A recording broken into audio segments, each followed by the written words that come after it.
And I had to find my my headset.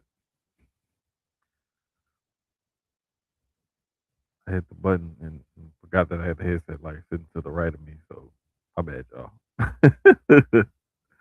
My bad, y'all. My bad, y'all. Um, episode 108, Sucio Sports, presented by Dubby Energy. What up, House? House in the building. House, you was just live on TikTok, bro. Like, what? I thought you was on TikTok live. Appreciate you tuning in, though. That's love. I had tried to tune in a couple of times earlier when House was on TikTok live. I don't be on TikTok like hardly ever. Like I even be forgetting I have the app. So when somebody send me something and I click on it and I'm like, oh, I still got the app. Like, damn, 7 hours, bruh.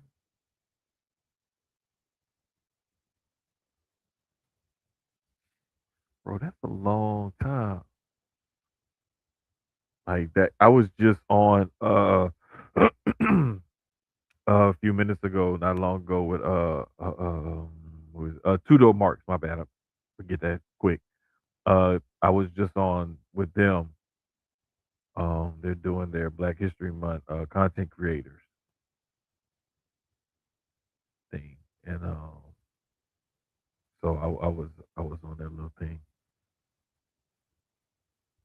on their show. It was dope show, dope series. Like proud and blessed to be a part of it.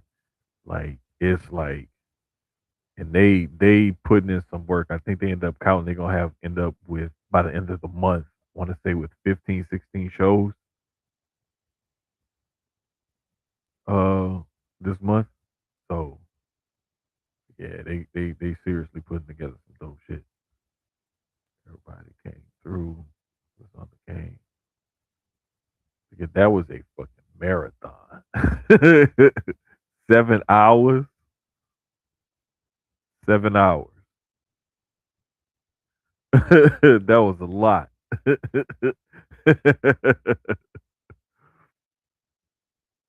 Well, Sloan Terry. Hey, put in reverse, Terry. Sloan gonna be our new Terry. Oh, yo, you gotta be kidding me, bro. You gotta be kidding me. Hey, so like this is crazy because we was literally just on Gresh Unleashed last night talking about Private Party coming out potentially as the mystery tag team with the Rascals and the Young Bucks. Like we was just talking about that last night. Me, Highlight, and Mika. I want to say it was Highlight that brought it. Yeah, Highlight was the one who brought it up. Man, come on, man. That's wild, bro. That's wild.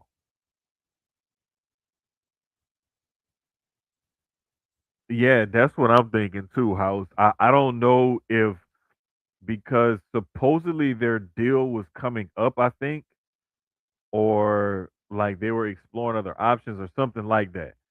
So either they re-signed or their deal got extended because they both. I think I know Mark Quinn had got injured a couple of times, and I think Zay even got injured himself. So they may have had an injury time added. Who knows? But it's dope to see them dudes in this match.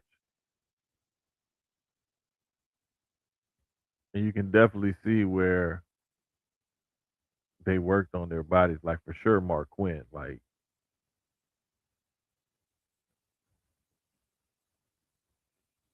Mark Quinn swole now. Like that's crazy. But yeah, this is a good look for AEW for sure. What up, Dre? Yeah, but it was dope. It was cool doing two dope marks earlier. Their Black History Month, Black content creators deal like that. That was pretty cool. Um, got a chance to chop it up with Brandon and D. Um, like really good dudes. They do quality content and stuff. So I was really happy to come on the show and chop it up and talk with them about all that kind of thing. But nah, man, like so this being our first show after the Super Bowl, like the game wasn't that good. It really wasn't. I mean, it started off kind of good, and because the Seahawks couldn't score a touchdown, and it always looked like the Patriots were just one drop away late in the first half, and then really in the second half. To be honest with you, it was a tale of two different games, and it ended up the way it ended up, and it didn't look good. And you get Super Bowls like that. It wasn't the like 42-10 or 56-7 or it wasn't one of those kind of scores or nothing crazy like that. Um, but it was enough of an ass whipping to be like, oh wow, like damn. And I always tell people be careful what you ask for, be careful what you wish for, be careful because like a lot of people think that Will Campbell is a bust or something like that. And it was like, nah, the dude was injured apparently going into the game. And then the Seahawks also said they found some tells and weak spots or whatever in New England's pass protection. Um, I know that Campbell's like short arms and stuff like that like came up as a topic of discussion, and I know I've even brought it up as well. But like looking back at it, knowing that he had apparently a knee injury, and then you look back at like how he would set up and certain things like that, like you could tell something wasn't right. Bottom line, something wasn't right. And the thing is Drake May have been sacked 5 times each of their previous 3 games in the playoffs. So I'm just saying, like there was when I looked at the game and I said I got Seattle. The main reason why I picked Seattle it was because I thought that they would win that key demographic, that key matchup of Seattle's pass rush versus New England blocking, their offensive line, their pass blocking. And so that's why I was like, hey, listen, this is uh this is what I see, and this is how I feel like it's gonna go. And it ended up going exactly like that. And I'm not really surprised that it ended up being it ended up a 2-score game or more. Um, because once I saw it going, I was like, yeah, they just don't have an answer for it. And with Seattle, especially getting their run game going, the way their defense was playing, it was just like boom. It was hey, we got a co-host. Hold on, you muted. All right, there we go. Only for a moment, not for long. No, I was just talking about like how once the game got going and I saw like how Seattle's defense was handling Oh, Super Bowl. Okay. yeah, how Seattle's defense was handling New England's pass blocking and the way they was attacking them. Mm-hmm. And it wasn't just about attacking Will Campbell or his injury. Hey, It they was were fucking like Will Campbell up. it was the way that they were sending rushers at them, and they were getting pressure up the middle and on both ends. Like because you knew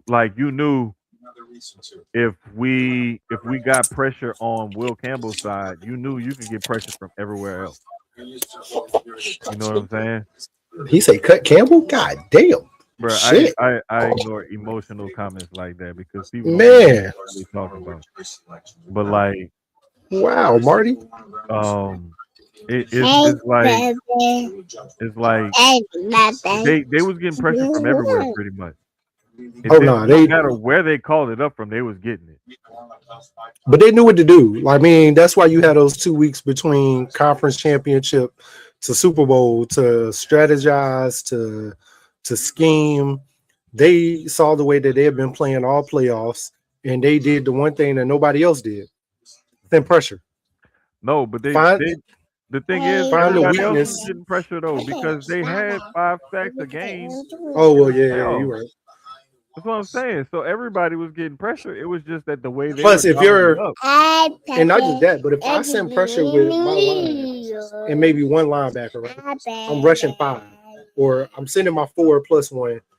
If I know my corners are gonna lock down, and my extra linebacker is gonna lock down the tight end, and the wide receivers are gonna be jammed up.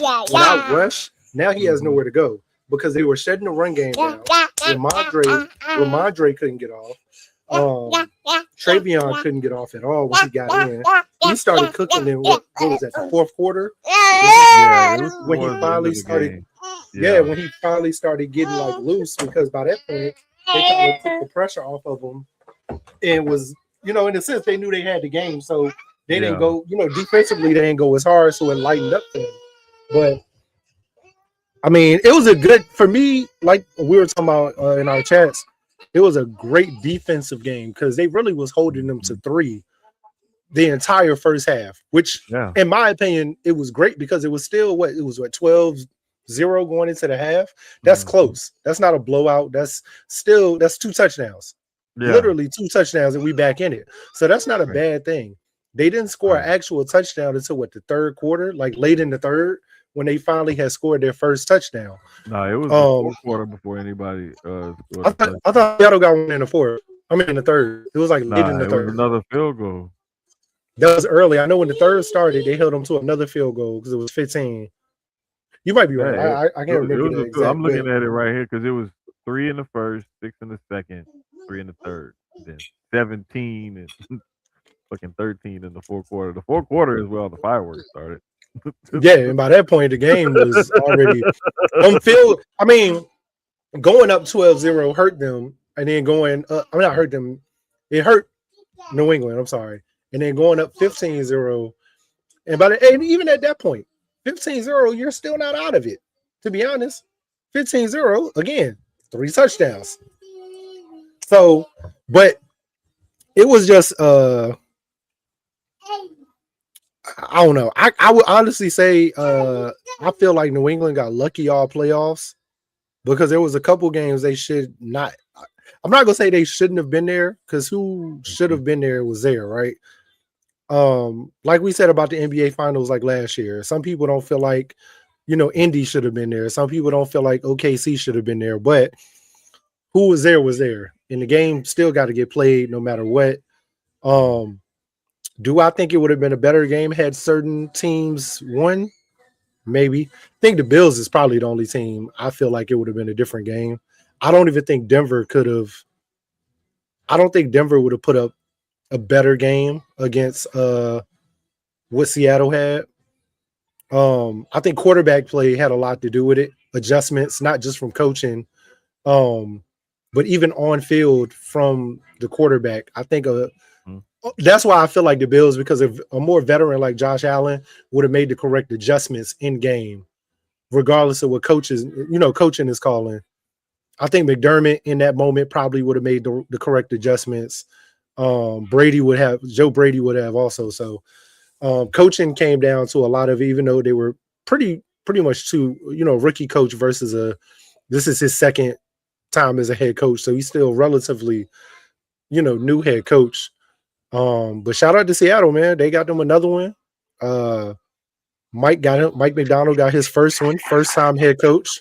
Mm-hmm. The Raven fans that I know were sick because their head coach. That's how they call it. McDonald was their head coach. Their head coach went and got one, so they feel like they got to win off that. I don't understand. Hey, nah, bro, I ain't gonna lie. When Andy got the first one with the Chiefs, I felt that way too. I felt like we got one off that. Like we got him right for him to go over there and do that. So I understand it. When you have a coach for so long with you, and then he can't get it done with your team, and then he leave, and within like the first year or two with the other team, especially, I ain't gonna lie, bro. You got a coordinator in house, and then he go get a head coaching job, and then this is what his second in his second year with them, go get one. Crazy. It makes you look at your ownership like, y'all stupid, because then you got rid of Harbaugh, and it's like, if y'all were gonna get rid of Harbaugh, y'all could have did that before. But we could have had McDonald in house. I'm gonna put it to you like this, like, shout out to your ownership because they at least I love that comment. They at least hired a good enough coach to where somebody else wanted to give him the keys to their kingdom. Oh yeah, I ain't never been mad about a coordinator leaving us. Like Shane Steichen, like, none of them. Like if they whatever they go on to is what they go on to. Like that is no longer my quote unquote coach. Like nah, I hate the Chiefs. Right, I have to. No, not have to, but I do. But I'm always gonna have love for Andy. I can never hate Andy. I may not like the franchise that he went to. I may not like him winning with that franchise. But the respect I got for Andy and what he did for Philly, the years he was there, and what he built up there, and even if like thinking about like him being the only coach that gave Mike Vick a chance. You know what I mean? After everything, like for that, I always felt like, Andy gets the utmost respect through everything. So. Like, but it was a great Super Bowl, great halftime show. It really was. Like I love the my only complaint with Bad Bunny. My only complaint Benito was that I wanted to hear more songs that I would recognize. I only recognize one, and I think it was, I can't remember the name of it, but it was like the last one he did. Yeah, was the only one that I recognized. I think but that's because I know more of his older music than the newer, because I didn't realize the song that he came out to at Backlash is an older song. That's not a newer. So for us, been out like 2011, 13, 14, something like that. It's been out. For us, hold on, Sloan. All right, so you want to be here. Let's have this conversation. That's not our fault. Just because that's not. It is. It is, but it isn't. I mean, it is, but it isn't, right? Because some people just ain't fans of that. You know what I mean? Like, not everybody is supposed to love something just because you do, or because that's who's performing. And I also think, when I looked at a lot of the online backlash from both sides, a lot of it was the same on both sides. It was the people who were confused on why he was performing, especially where it was all Spanish. And it was those people that were like, I mean, we could have did something different. And then the people coming back at them like, well, y'all should do that. Y'all got Apple Music. Like, but that don't mean everybody's gonna like that. You know what I mean? Like, there's people who do. There's people who don't. I'm a Bad Bunny fan. So for me, it wasn't bad, but I can understand the side of people that were more, and I don't want to call it ignorance or it's no type of racism or anything like that, because it was musical. I even seen the backlash from what Chris Brown had posted where he was saying like, y'all need me. I don't even think he was talking about it from like a bad standpoint. It was literally from like a performative standpoint. No. Trust me. The Super Bowl does. He should have been done one, and we all know as long as Jay-Z is in charge. Shakira also was in English.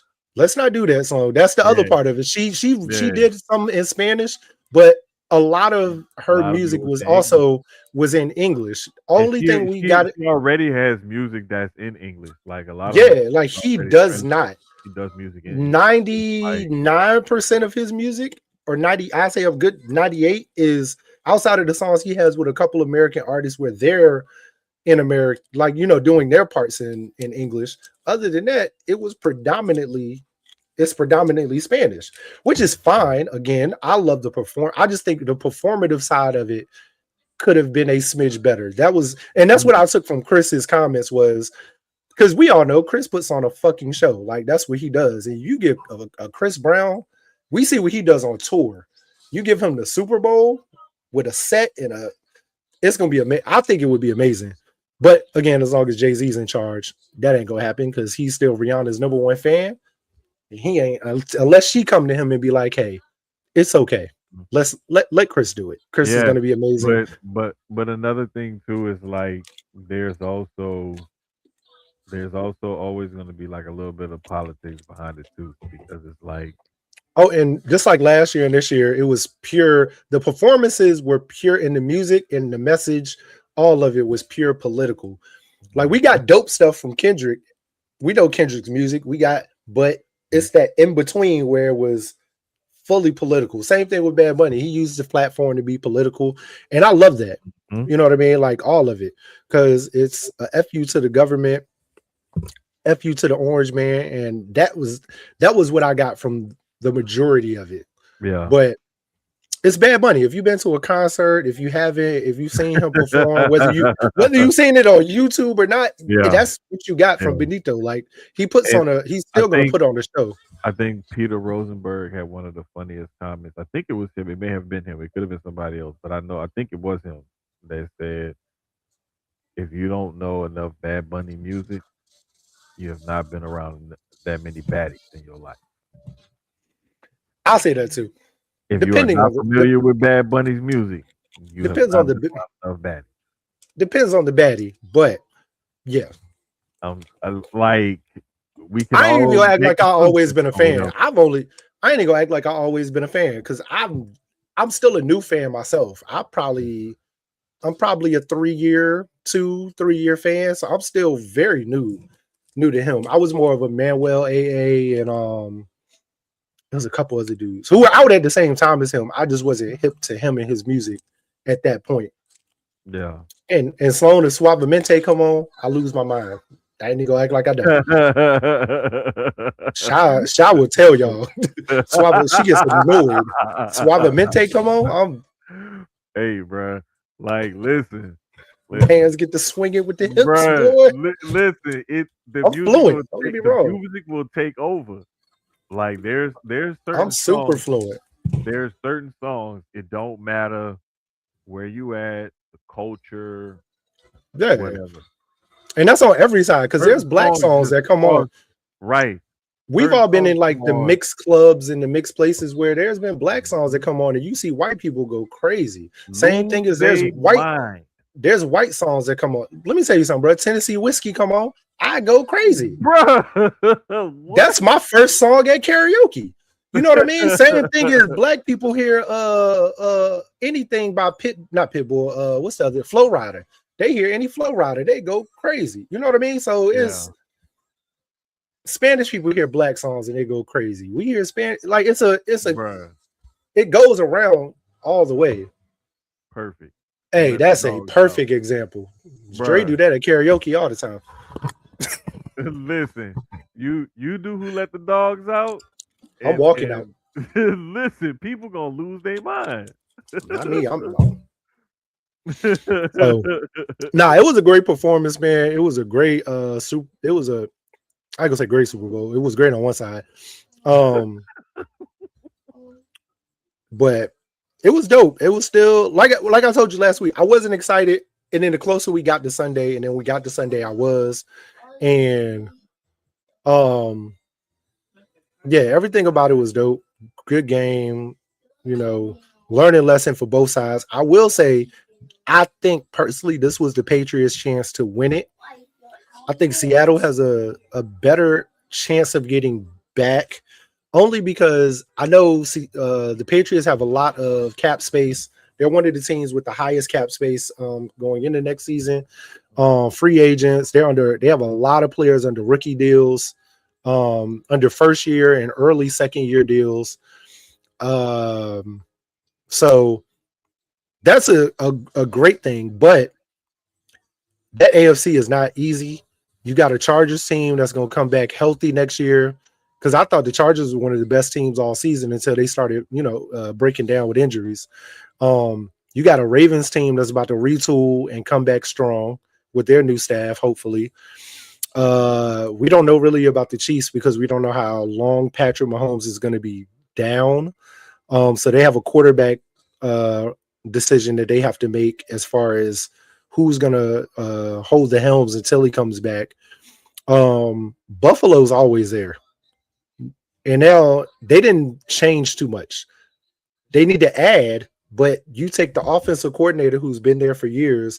Now you make him the head coach, and you're bringing in a new OC, which is fine. But that team, for the most part, is still going to be the same. They do got some key free agents they need to bring back in, but they also need to explore free agency. They also need to look through the draft as far as targets.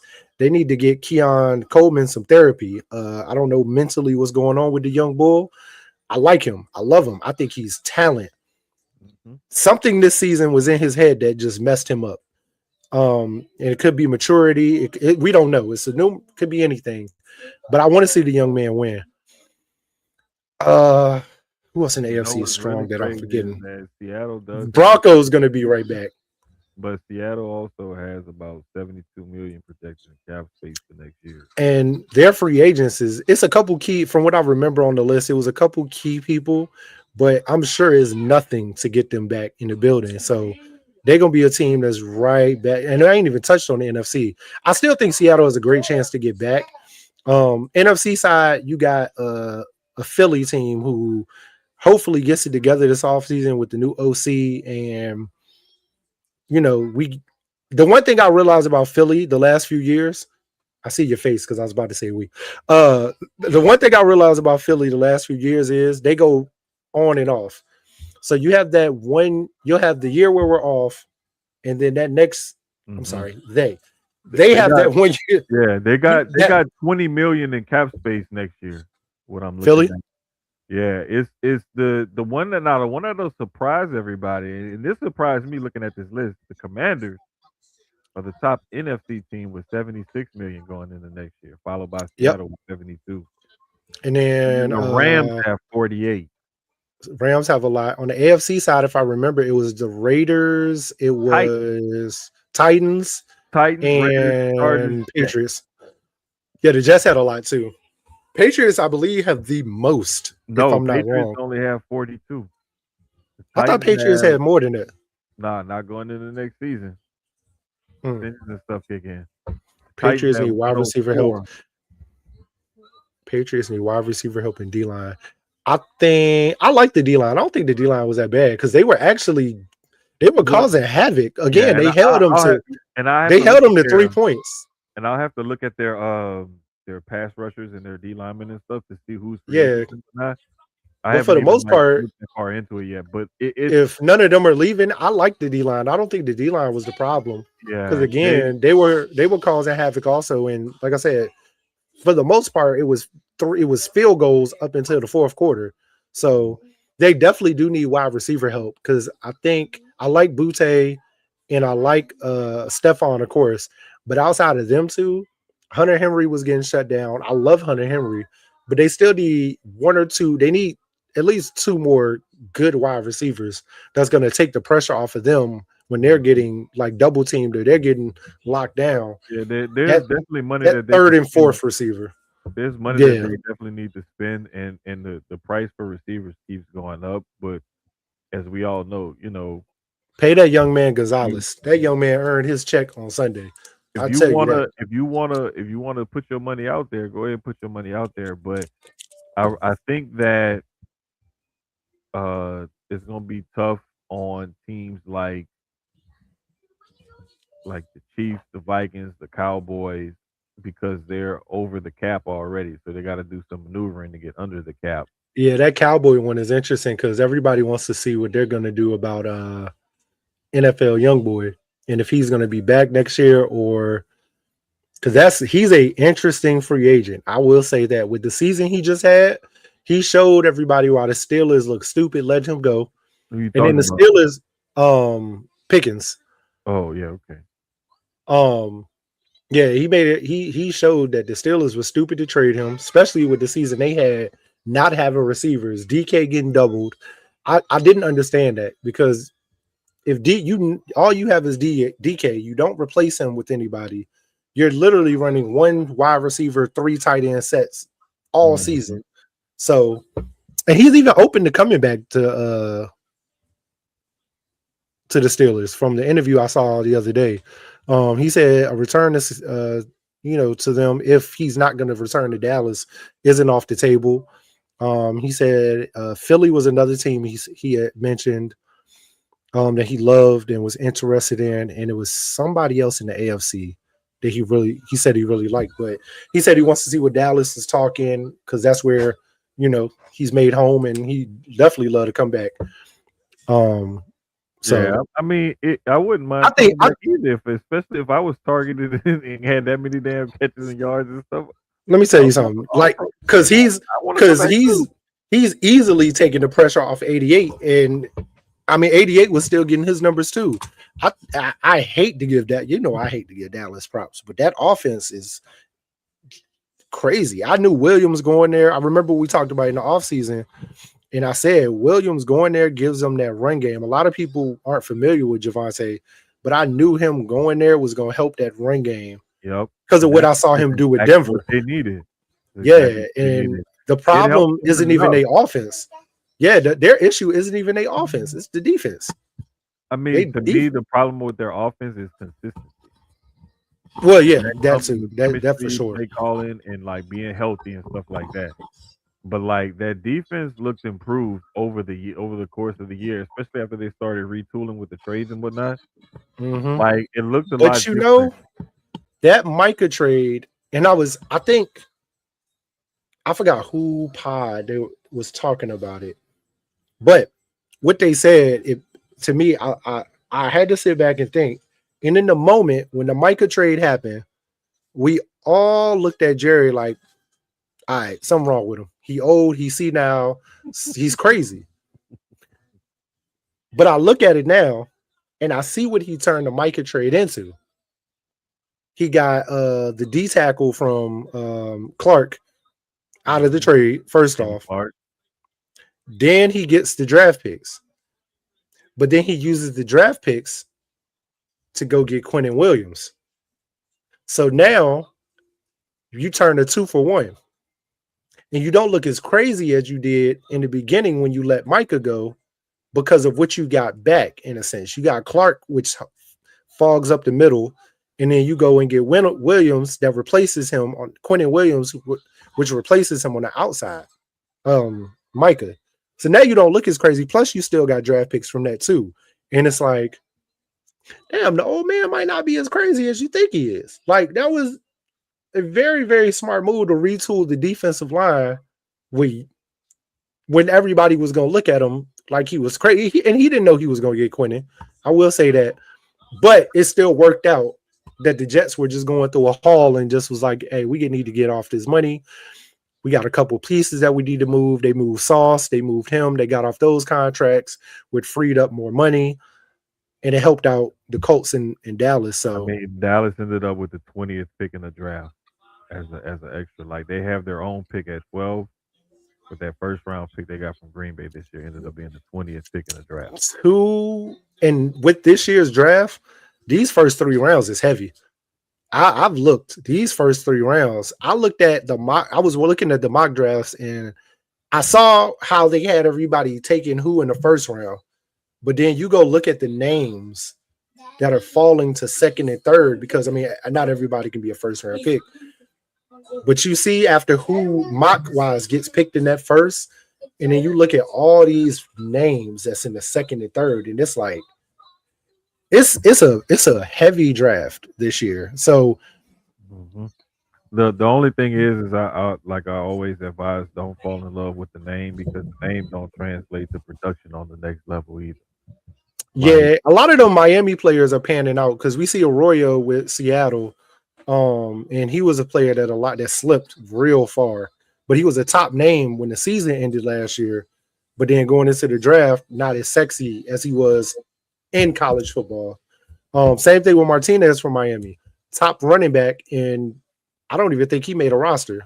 I can't remember, but I don't even think Damian Martinez ended up on a roster, and he was one of the top backs in college football last year. So, like you said, sometimes there's things that the scouts get paid to see that we sometimes as podcasters or just fans don't see.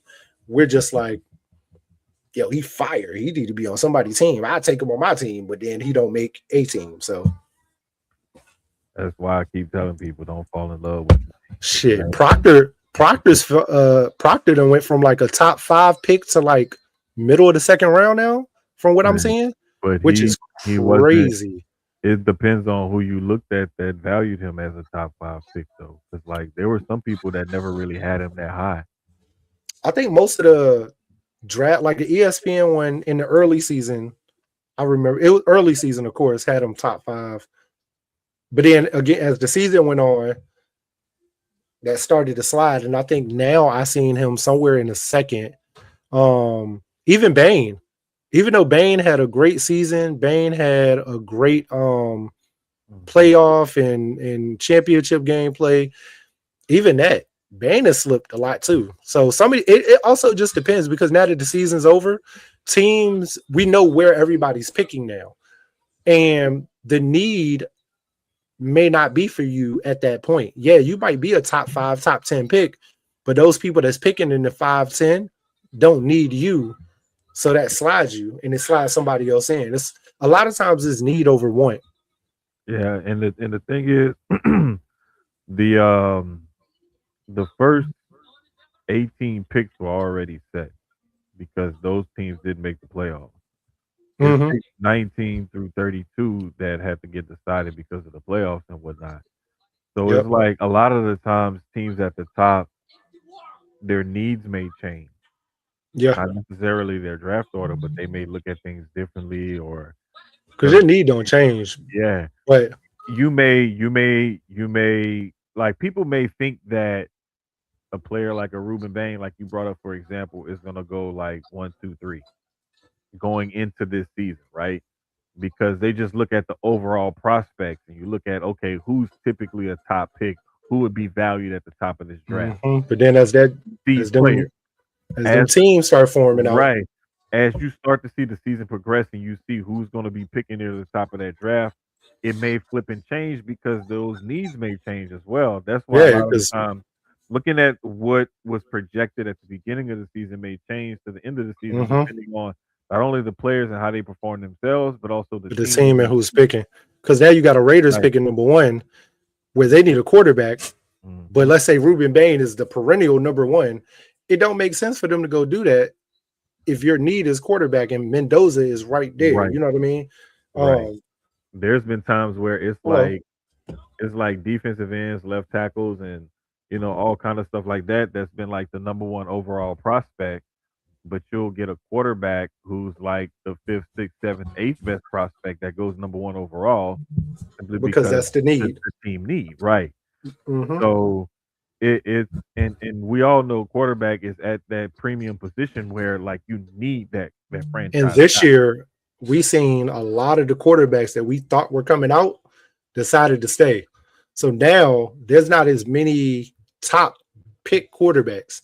Um, there's quarterbacks, don't get me wrong, but those guys that were supposed to go in the top 5, top 10, now they're like, nah, I'm gonna stay in school another year. So Mhm. now, like, we're probably gonna get Mendoza in the first. I mean, the first pick 9 times out of 10. Ty Simpson decided to stay, right? Uh, I I'm can't not sure. remember. I think I he's think still there. I think he's still in the draft. okay. Well, if I'm Ty gonna come look it in, up right if now. Ty's probably gonna go, depending on how the Jets want to move. That might be their pick. Um, yeah. If is coming out, that may be the pick for the Jets. Let me pull up Yeah, a he's mock still in draft the real draft. quick. Yeah, he's still in Okay. the draft. So, but the thing is though, like my biggest takeaway from all of this though, like looking at the draft and looking at the off season for the NFL, is that there's there's gonna be a lot of movement and whatnot, and really we just have to like be careful with, like I always tell, watch where you see certain information and stuff from and how it's worded and phrased and different stuff like that.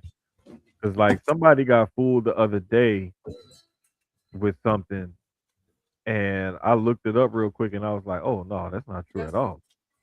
And it's like it's crazy because like people get got so easily, and I'm like, bro, like it's as easy as a Google search sometimes. Like it's just Oh, that that's simple. that's crazy. They actually have. So I'm on CBS Sports. Their mock draft actually has Arvell Reese going second to the Jets as of right now, mock wise. Mhm. I've And there's seen not another. that. So after I've seen Mendoza, that a it's not couple of another. times. I mean, that's from what I'm looking at, that's about right. Because like I said, after Mendoza, quarterback wise, not in the first. Next quarterback look like is not coming until like the second or later. Yeah, the Um, only thing that I saw a handful early mock drafts from different NFL people that had Simpson going like later on in the draft to a team like the Rams which isn't bad for them in the because you first got to round. start preparing Like, for yeah, life after. I saw that. I know I saw something with him going to the Rams, and I think somebody else maybe in a similar situation.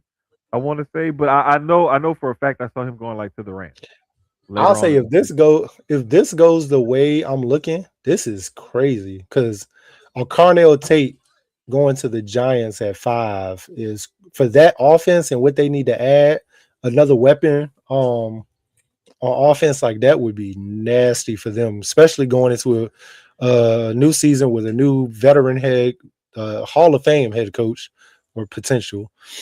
Um, Hey, I wouldn't be surprised if they got Jeremiah. Ruben Bain. They got Ruben Bain coming to y'all to the Saints at 8. I wouldn't be So actually, surprised if Jeremiah Love went 5 to the Giants. I could. You think so with the run? But they got with that running back room already. Harbaugh would love to add that to that, but that But he got Cardinal State pick, yeah. Cardinal, That they got I've Jeremiah Love going to the Chiefs as of right now at 9.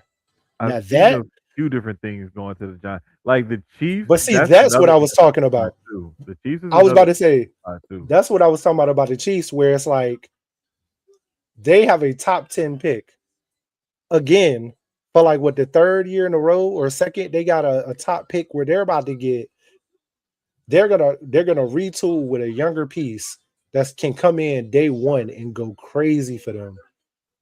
And it's like they get a Jeremiah Love, and they just if they keep Pacheco or Kareem, I think one of the Kareem or Pacheco is probably gone. But even with that, let's say you keep all three and you can interchange them in and out like that. And with that offense already crazy. Yeah. Um The thing is though, like just like to wrap Jordan this all up Tyson to in the the Rams, NFL, nasty. like it's Hmm. gonna be a lot that we're gonna have to look forward to for this off season. But um I think the biggest thing is just seeing who can find their what teams are gonna do outside of, you know, because there's still gonna be teams that's gonna need quarterbacks that's not gonna draft their future quarterback. So what are Yep. those teams gonna do? And then what are these teams gonna do that have these quarterbacks that want to get rid of these quarterbacks? Like Arizona, like Miami. You know, what are they gonna do with those type of like who decides Yeah. to make what decisions and things like that? Is Aaron Rodgers gonna come back to Pittsburgh? And, you know, what do the Jets end up doing? And like, you know, there's a lot of That different Pittsburgh things one that need to be is answered. key. Yeah, there's a lot of different answers that need to be answered at the quarterback position, and there's not enough for them of them at the Not top this season. all around.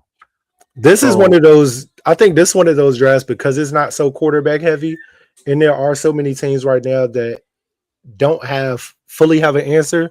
Like the Raiders are looking up and they're potentially finding their answer at quarterback.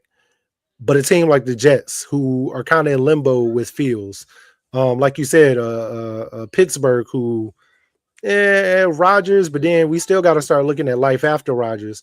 If Rodgers comes back for another year, that kind of helps them out until next season, where we're saying way the quarterback draft for next year is very, very heavy and very talented. So it's gonna be interesting. It's gonna be a beautiful off season, and we'll be here to give you all the news. What the hell? bruh, uh AEW, they just put the title on Tekla. The women's title? Yeah, she just beat Stat. I'm not. I'm upstairs in the room, and Shawat Nigga, got the this main is crazy, bro. They had a main. crazy. She got They the had millions a on for the kids. I gotta look at that. they had I'm a about to strap catch. match, and I mean they both They put got the belt on Tekla. they put the belt on Tekla in a fucking That's strap match. different. That's. I'm not shocked. Actually, I am shocked. Tekla? And I'm not saying it like that, like she's not a dope And ass she talent. beat But the I'm thinking of. no. But This is the then I'm thing. looking at the year that she's had. It She makes beat the sense. shit out of Stat though. Stat is fucked up. Tekla Like got busted it open. like it won a close match at all. No, it was a good back and forth, but Stat is laying there bloodied up in the ring But right now. just for a moment, Yeah, that's crazy. do you know the one thing I do like about them? They'll do something like this and make a move like that that will leave everybody looking like Tekla. But for people who've been watching, like I just said, she's actually had a really great year. Like if you've really been paying attention, there's been a bit of a buildup. It's So it does the way they've it been makes a presenting her. lot of sense. Yeah. The way they've been presenting her as a big deal, and And I I love love the that. fact that they do not mind changing titles on a Wednesday show where everybody be like, I love the WWE getting back to that Yeah. because they've been doing a lot of title defenses on Raws and SmackDowns. Hmm. Those of us who grew up during the Attitude Era remember you would get a title match on a random Monday or a random The Friday. title would switch from It would switch hands on a Monday. yeah, like Right after, I'm talking about right after a pay-per-view. Nigga could retain his belt on Saturday or Sunday or on no, Sunday and lose it on Monday on a Monday no, night. that So I love that wrestling is getting back to that. It ain't gotta be just a I think so many of this younger generation, etc., isn't used to that like we are. We're used to, like I said, right, a Monday or Friday seeing a title change. And it won't, right. it's not on a pay-per-view or something where people Perfect. like, why are you wasting this match on a Yeah, Monday? yeah, yeah. Because y'all don't know. Y'all don't Y'all get won't it. y'all won't Like, outside back then. yeah, they don't Y'all get won't it, man. outside. Like, perfect example. I'll never forget. Uh, that King of the Ring that everybody talk about, and everybody talk about it because of the Mankind Undertaker match. Because Mankind got through off the cell and then went through the cell, right? They forget the main event was a title match between Stone Cold and Kane. Stone Cold got busted open. It was the first blood match. Kane wins the title. The very next night on Raw, Stone Cold beat Kane to win the title back. Like, and we talking. This is June of '98. Like, it used to the title used to hot potato sometimes in the Attitude Era, and like you would get those wild swings and changes of title reigns and stuff like that, and they don't have that now, and it's like there's just certain stuff about like the way sports used to be and certain way things used to be that I feel bad because people didn't really get to see it in its true form, and so they'll never grow to appreciate it. They only see Yeah. highlights and stuff like that, and so it's like they get a certain perspective of it, but you don't get the full viewing pleasure of being in that environment. while it's taking place. So they'll never really, truly get it. It's just like for example, watching basketball now, it's still fun to watch. And like I still love like watching teams like Golden State or the Pistons or, different teams that move the ball around or whatever. But like I saw a clip earlier about Shaq, how Shaq went off on David Robinson and Hakeem Olajuwon in an All-Star game, two separate All-Star games because they was talking shit. And it's like I miss that era of like a bunch of dominant big men. Oh yeah, but the game, but now a lot of the big men, like because of like just bodies have changed and like Hmm. the way the game is being played. It Yeah. It didn't start with AD, but around that AD time.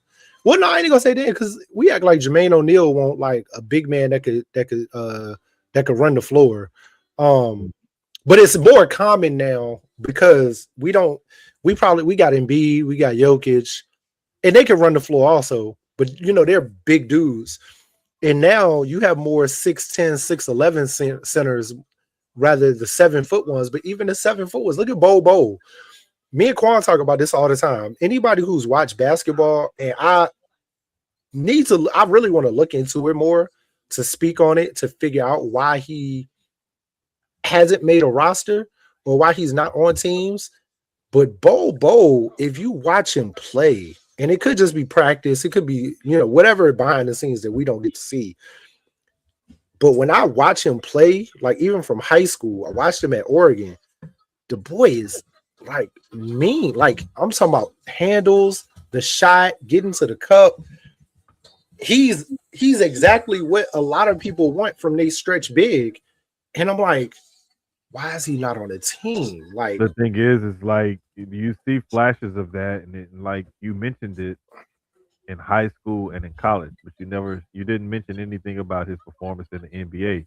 And it's because you only see like bits and pieces of flashes of it because but once you get up to that 1% of the 1%, you can't get by on God given ability and athleticism in anything anymore.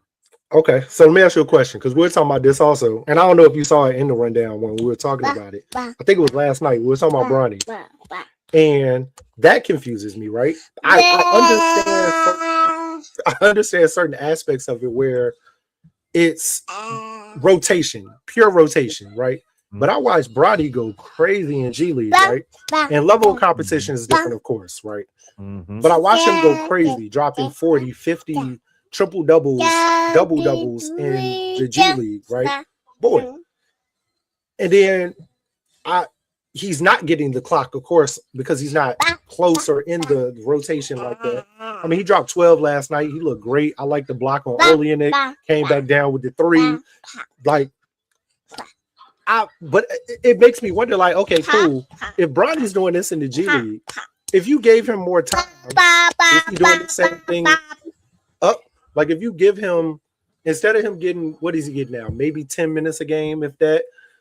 I think he got a little more clock last night than he normally does. But if you give him a 15 minutes a game, 20 minutes a game, is he doing this? Is he making the same production?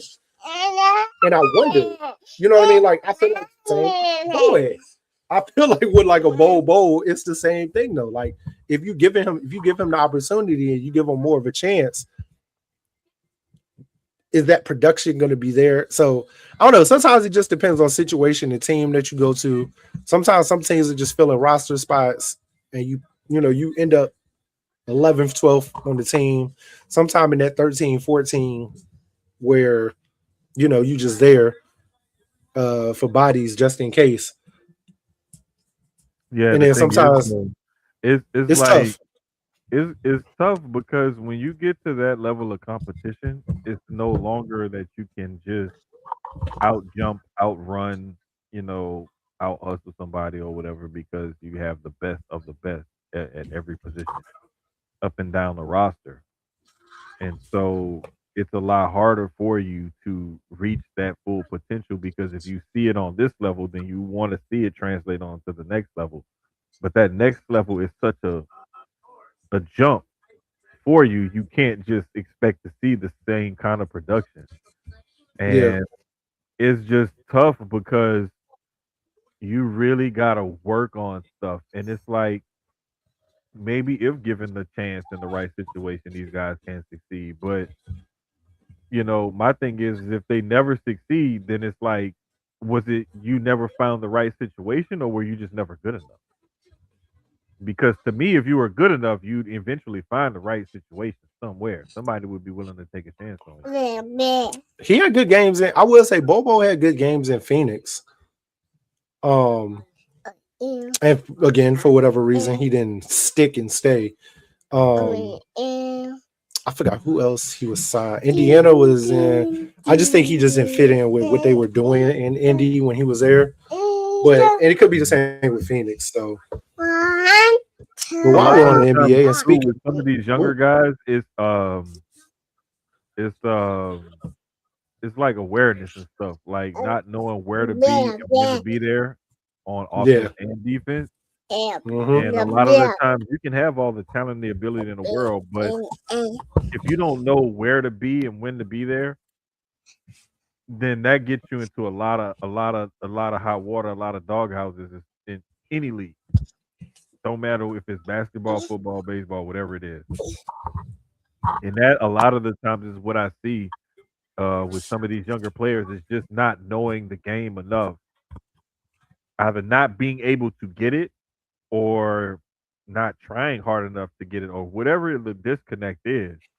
But it's yeah, like not knowing the game intimately enough to know, like, because there's some players, and that's why a lot of the times I think the less athletic players and the players who aren't as good at some of these higher levels make the best coaches because they yeah, have to study the game harder and know the game more intimately than some of these guys who are more athletically or God given, like body type, physically gifted.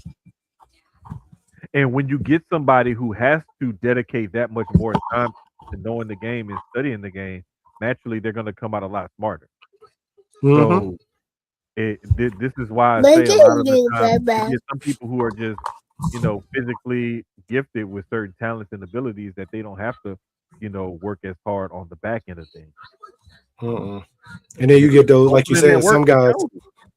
yeah, and then you get those guys that but I mean that's why you got overseas now. You got because some guys aren't NBA players, but they could be great Right, overseas players. We saw Tyrese right. Rice.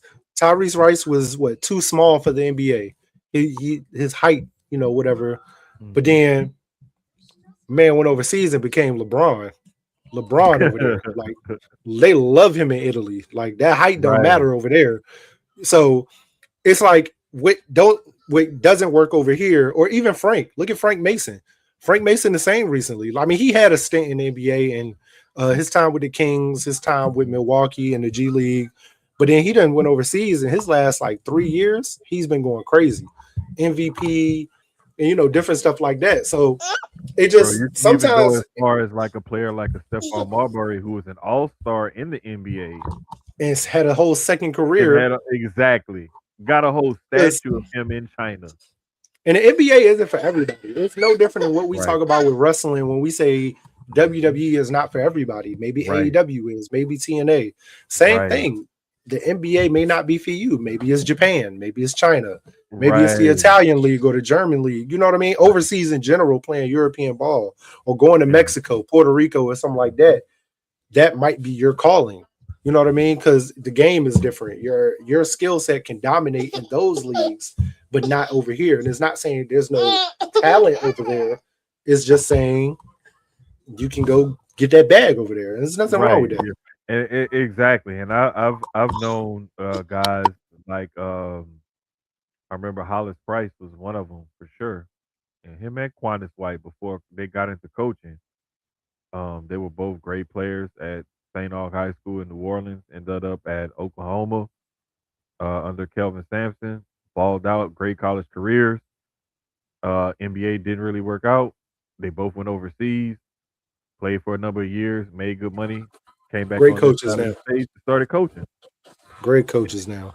And it's like that's okay. It's okay to go that route, and it's very lucrative too to still go that route. Like you're not making Wish I could have NBA went that money. route.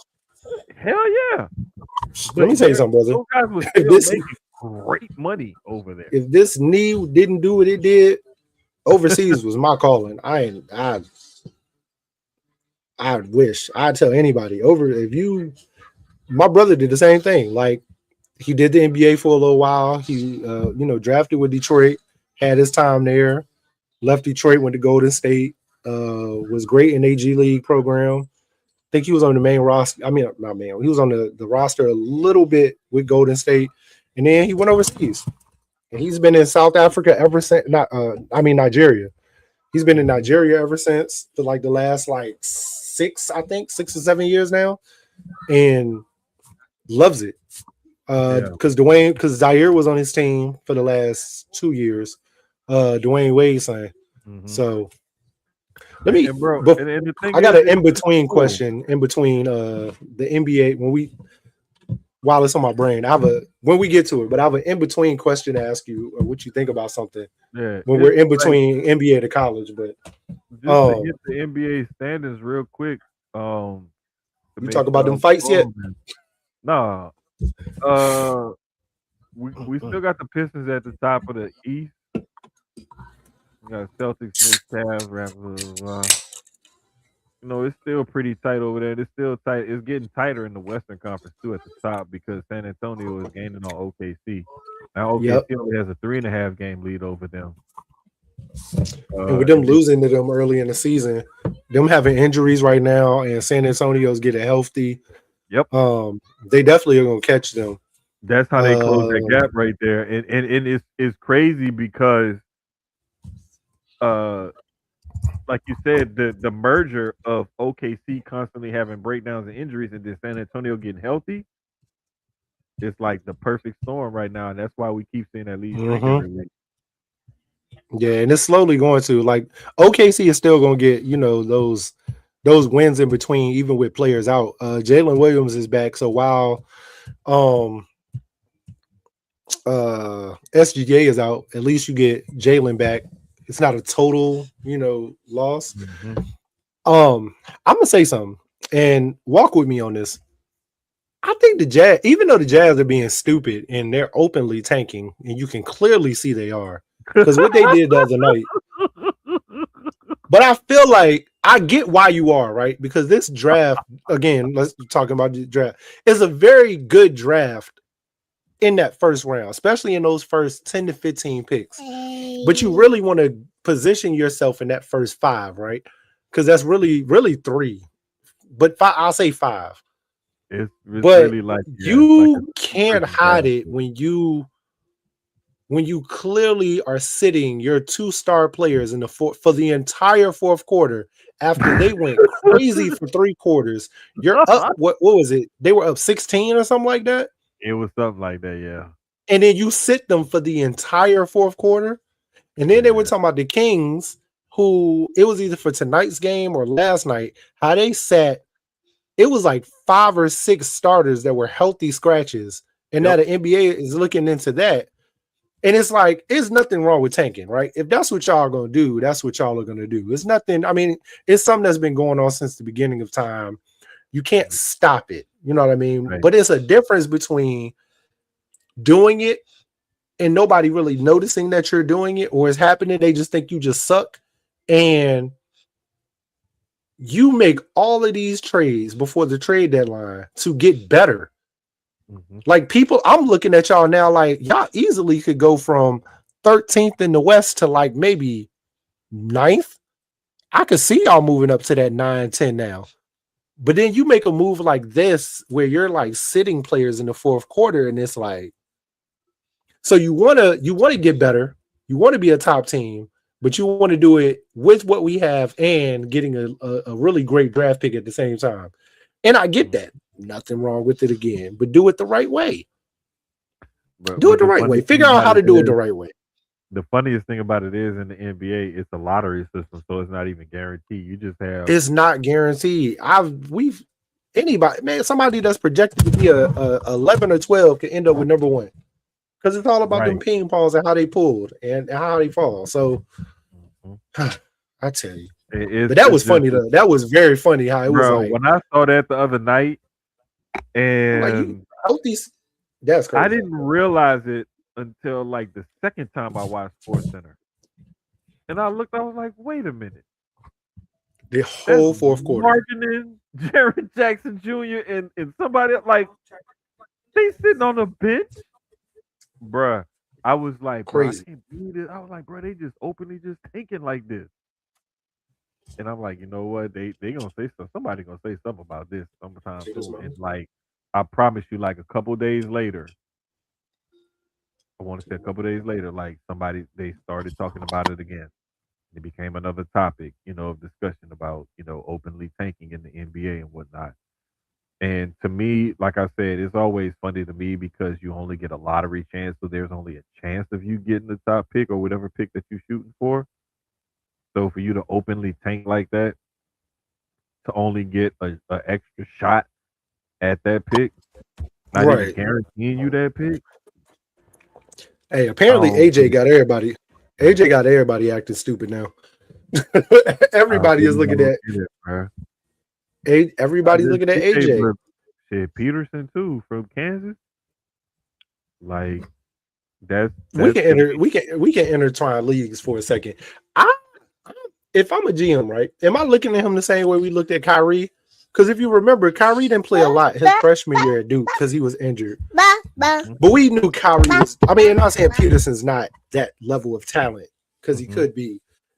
But are we looking at that like, bro, you ain't really played? I'm still Like, looking do I at want him. to take a chance on you? Trust me, teams are not.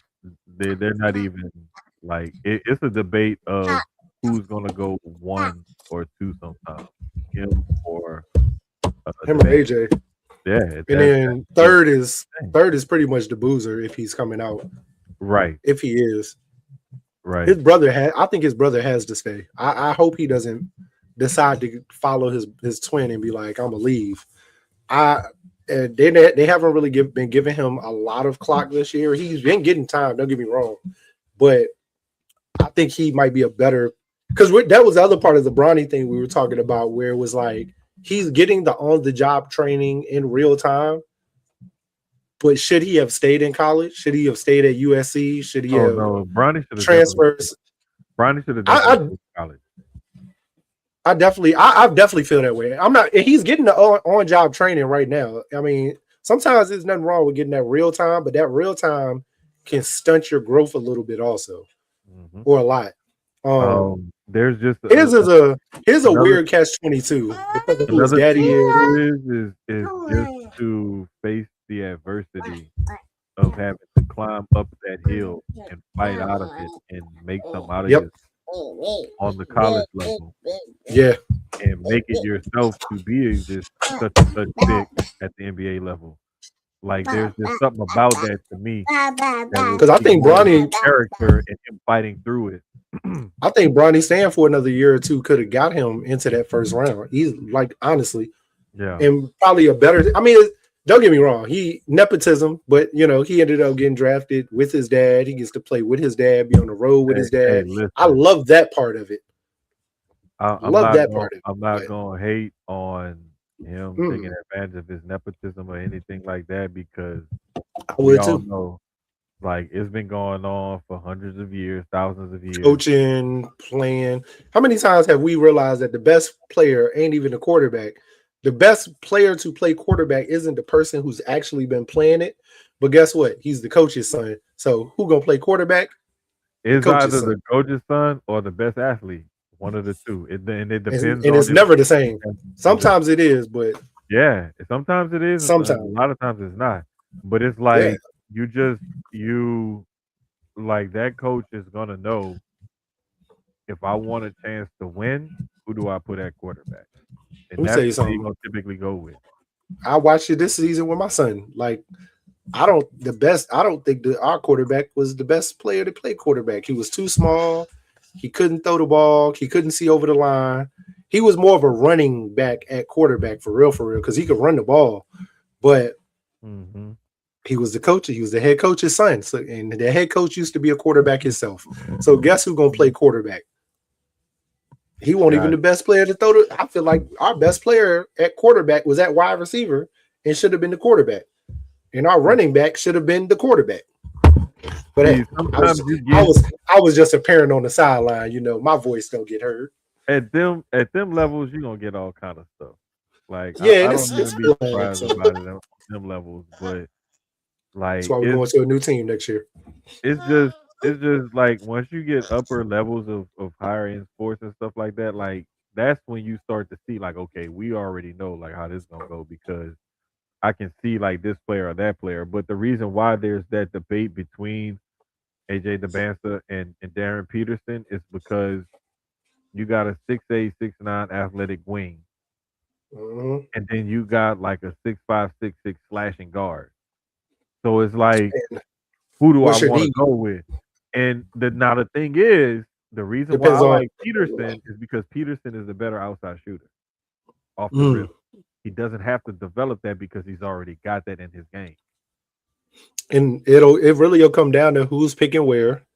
Like Hmm. we were talking about the NFL, same thing. Like who's Yeah, picking where and what their need is. Because let's that's basically say, all. That's all. That's what it's always gonna come down to because if because I'm looking at like Indiana, Mhm. I think Peterson's a better fit for them than the bands than AJ would be.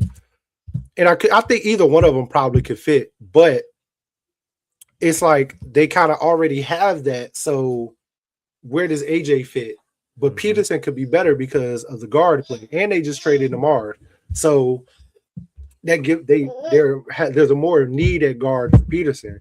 If I'm looking at like a Utah, if they could get there, they're probably even for them. I think they would pick AJ if he's there just cause, and he's a homer. But I I think think they could Peterson's a be. better fit for them too, Yeah, I think because Peterson's of a better guard. fit for Utah. He's a Yeah, better he's a better yeah, fit because of what they just did with yep, getting G3. I mean J3. yep. So, but then I'm looking at like a Pelicans. Are you replacing a Pelicans could go either way. They could I'm go looking either at a way. They I'm need looking at the so much help. Kings. They could The go either Kings could way. go either way. Wizards. The Wizards are now the Wizards is the interesting one because of all The the trades Wizards they could just made. technically go either way too, But because I the think other players, Peterson, Peterson may be the better fit too, because you him have and some Trey, good wings. you Yeah, you would put him and Trey together, and but I the other like the thing is wing. too is like when you look at their roster, do I feel this way about these guys that I have on the wing to where I And don't then want to draft this guy, or do I just bring in this guy because I feel like he's that much more talented than what I already have? and then you looking at like a Nets could definitely go either way. Hmm. Because they just have a need altogether. They just got rid of Cam Thomas, so clearly guard is needed. Um, you got MPJ, but you still could go. You could still make that move with AJ also. So You and know who else then is interesting in all of this is because we know the Bucks are going to wait till this offseason to figure out what they're going to do with Giannis. the Bucks are very interesting. Extremely, I I think was they are looking at that too extremely interesting. because they're 12 right now in the East. The Bulls are interesting. Hawks at number 10. That's all going to move around because the later now that we get into this point in the season, tanking is real. Yep. From everybody from about 10 down, and I'm gonna be honest, in the East is really 7 down. Magical at 28 and 25. Yep. It's really not that big of a gap between.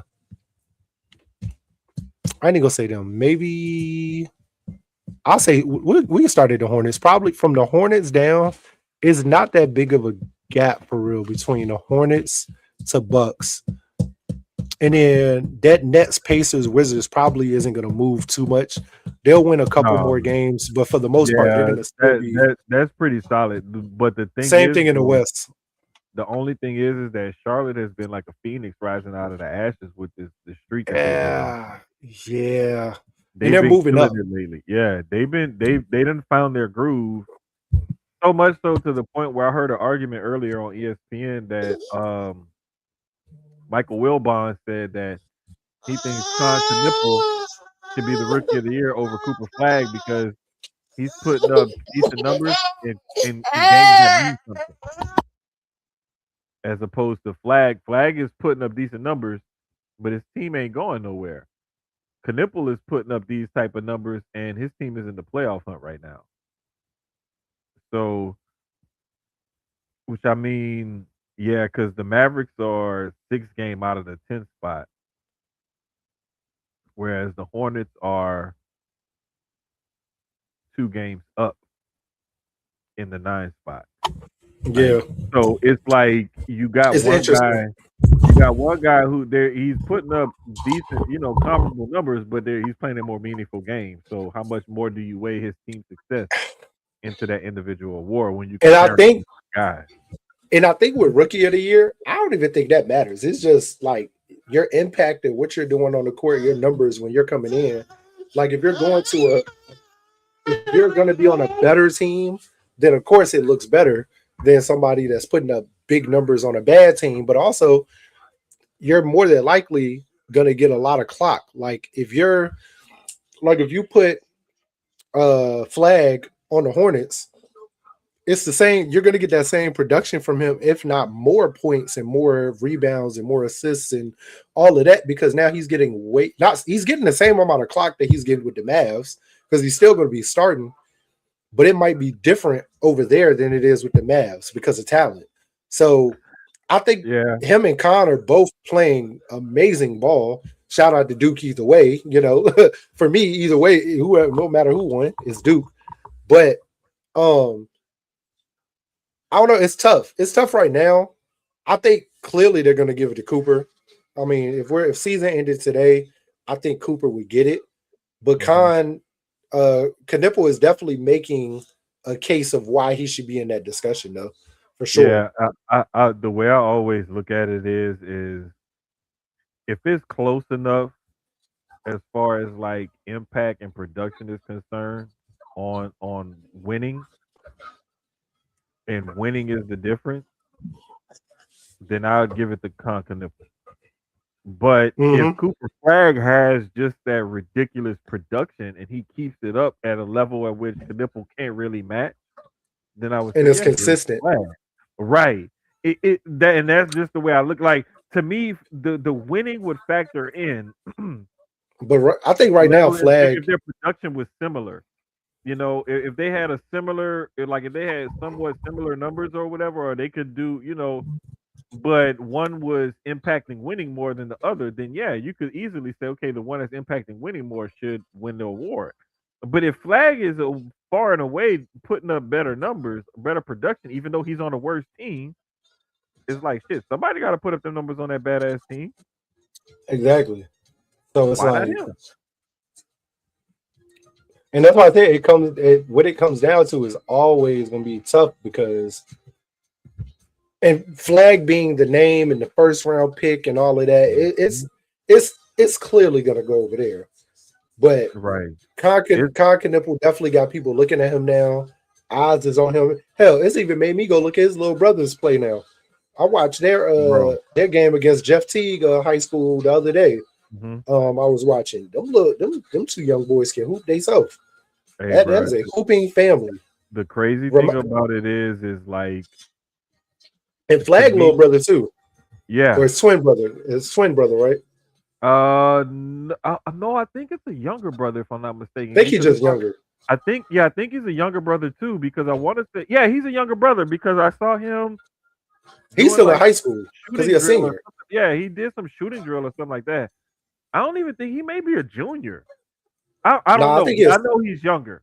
He's definitely yeah. still in high school. He is younger. I know that for a fact. It's only about like a year or two. It isn't anything crazy. I know Okay, that. So, okay, like I said, it might but I be. I do know thought he he's was a younger. senior, but I could be wrong. The only reason why I think he may be a junior is because remember Flag like declared a little bit earlier. Remember he reclassed or something like that, or came it's something shit like that.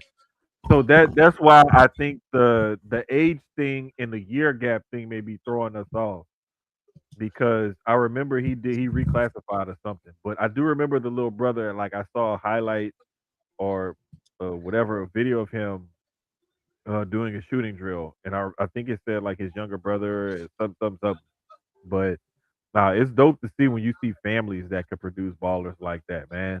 Man, The funny thing is, I speaking always, of ballers, I always love the Plumleys.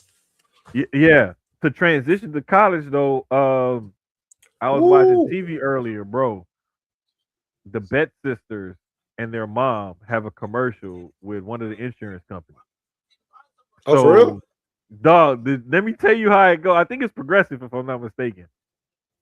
So, I think it was what's the is Lauren and I can't remember the other one's name. I forgot the Gosh, younger sister. I keep forgetting. I think it's Sarah, maybe. Let me look it up right quick. But anyway, hold up, I'm about to put it right here. Sienna. All Okay. right, so look, Sienna scores. She turns around and points in the stand, and dude is like, "Who, me?" And she like, and she point again, like, "Yeah." Oh, he like, "Oh snap!" Lauren scored. She turns around, points in the stands. Dude, like, "Who, me?" And she like, "Yeah." He think now, "Oh shit, both of the sisters digging me." Bruh, turned out their mama was standing behind him the whole time. That's who they was pointing That's funny. at. Because Bruh, that'll happen. That happens in real life. That definitely will happen in real life. bruh, it was You so sitting there like, funny because wait, she got the typical black mama face while holding the big fat heads of her two daughters up, and she looking at him like, "Who the hell you think you talking to?" Or whatever, like giving him one of them looks, bruh. That shit was so funny, had me crying laughing. But nah, man, we had a fire game bro, Monday we, night. we had some serious upsets this week. Hey, It that was Arizona Kansas was, three top 10 teams lost this week, just in a few days, yeah. like a Oh yeah, 2 day. starting with Duke and starting with Duke and UNC from Saturday. That Was there any buzzer more beater. before that? I'm trying to think Um, from last Wednesday or Thursday from to. um, I know we had Duke um, UNC. We had Miami beating UNC. oh, remember BYU had lost to it was Utah who beat them last week.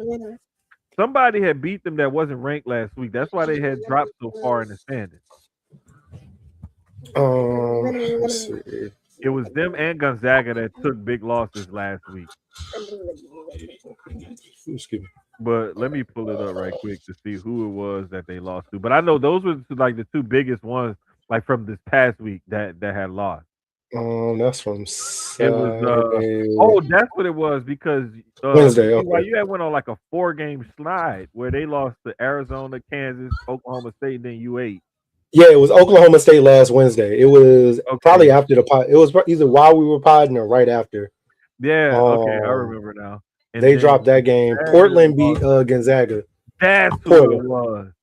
You Yeah, see, I couldn't remember who or how it started I happening, think but that happened right after, probably right after we were podding also, mhm. because that's definitely a West Coast game. But like the thing is, like they lost that. Like BYU went on that 4 game snide, like in the last couple of weeks or whatever. North Carolina also. Oh, St. Uh, John's shocking UConn Friday night. that That was was one two. And too. then we just had last night. Miami beat North Carolina. Yep. Saturday, like you said, we had UNC The beating buzzer beater over Duke. yeah. I don't think it was any other key ones on Saturday. That was like the one. Oh, Oklahoma beating Vanderbilt Saturday. Vanderbilt was Kansas. ranked ninth. They Wait, weren't ranked like super high, but Kansas being down Peterson and still beating Arizona. that game Monday night was love because the people who stepped up um They in stepped that up big. stepped up.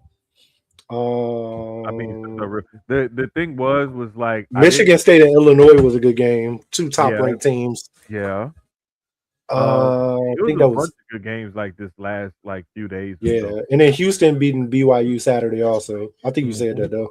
Yeah, that was part of that. That's what I was saying. That was part of BYU's that snide that they've been Them on. two But games that they dropped.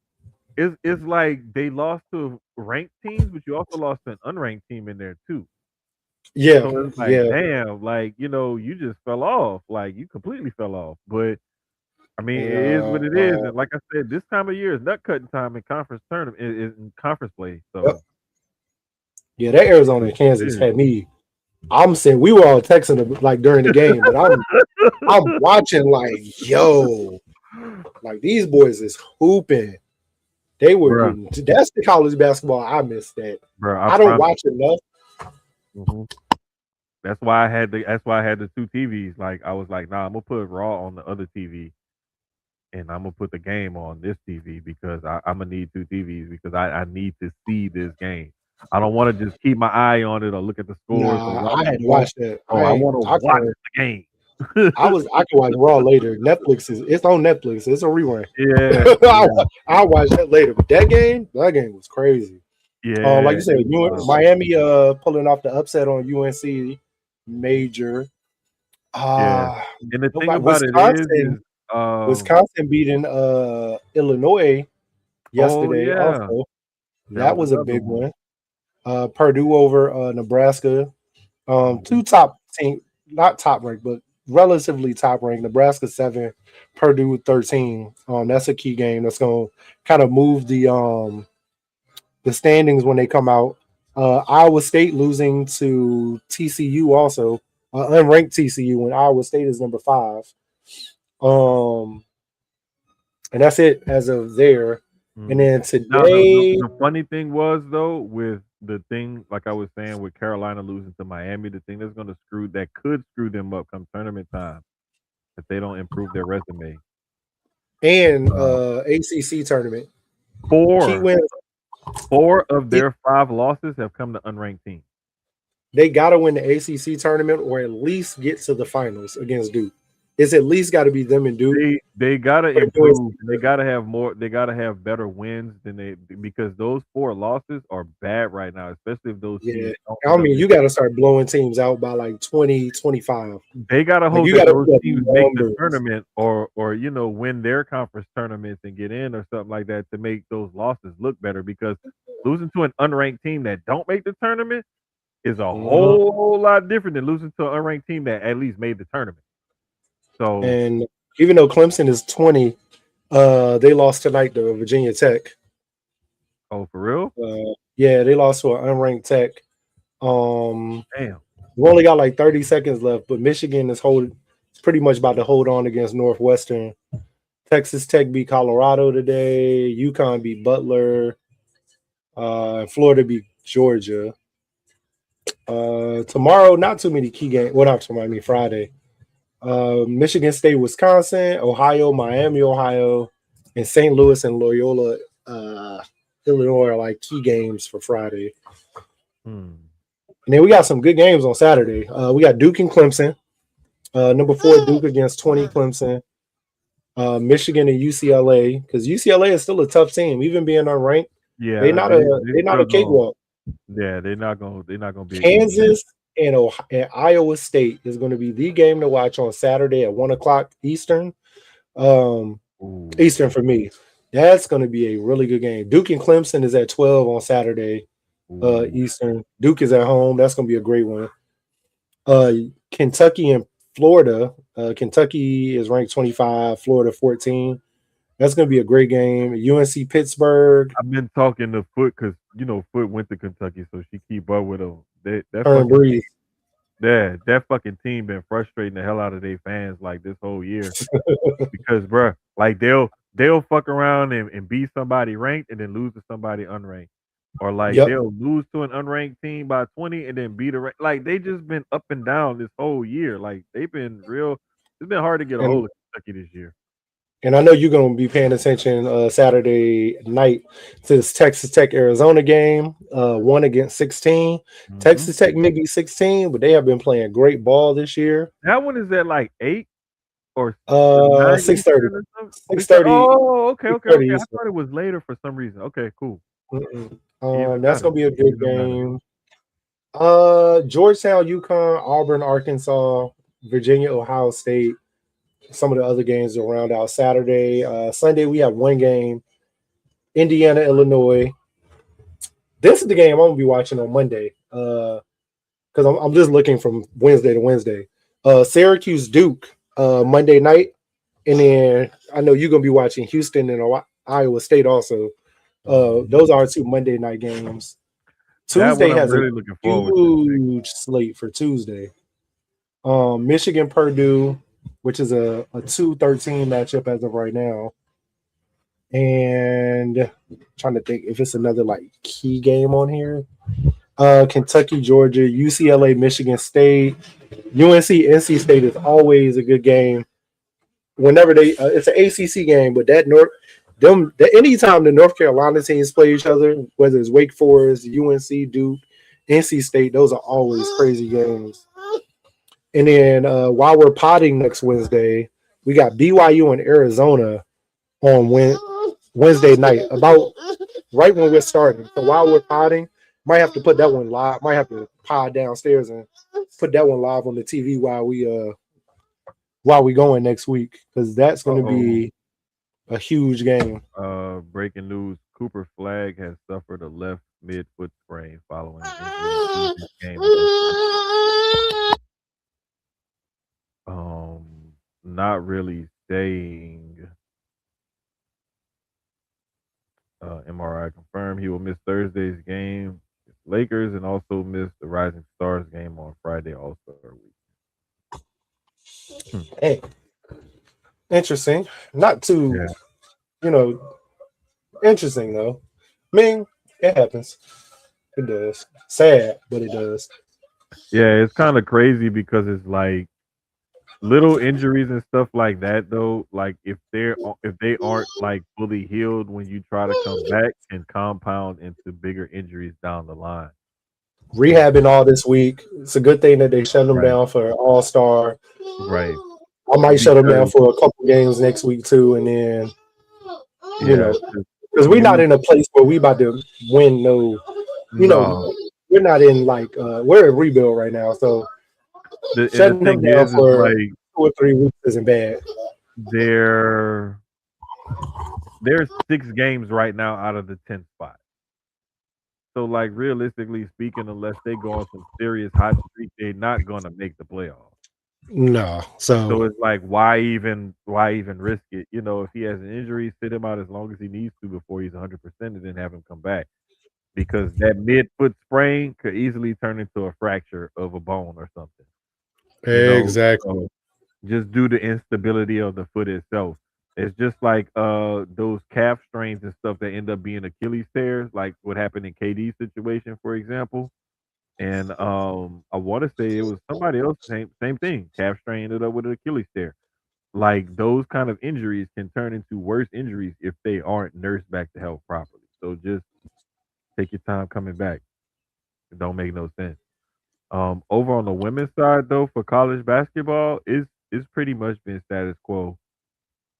We had a couple of good games this past week though with Texas and UCLA, with Texas getting that win. It didn't really drop. I'm sorry, Texas and LSU. I'm sorry. It didn't really drop LSU that far in the standings, like a spot in both polls, so it didn't really hurt them. UConn is still the overwhelming, unanimous favorite at number one in both polls, followed by the same UCLA, South Carolina, and Texas at 2, 3, and 4. Um, this side is looking pretty steady. Like, Yeah, the women's game is always usually about uh the same. It don't move but so much. yeah, I mean, there was some movement in the standings with Iowa falling and Duke rising and whatnot. Baylor, making a climb up there as well. Tennessee drops a few spots in both polls. North Carolina, making a move or whatever.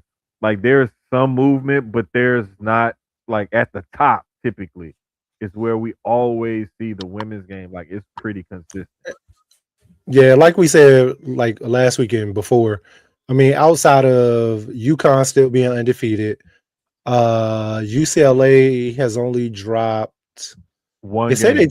24. Yeah, it said they 24-1, but I'm not sure. It Mhm. must have been like a neutral site game that they dropped. But South Carolina 24-2. Like it's not a lot of movement from Mhm. there all the way down.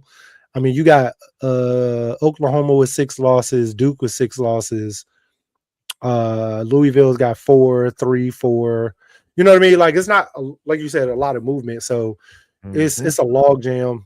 The women's tournament is always fire every year, so we already know what we're gonna Yeah. get from that.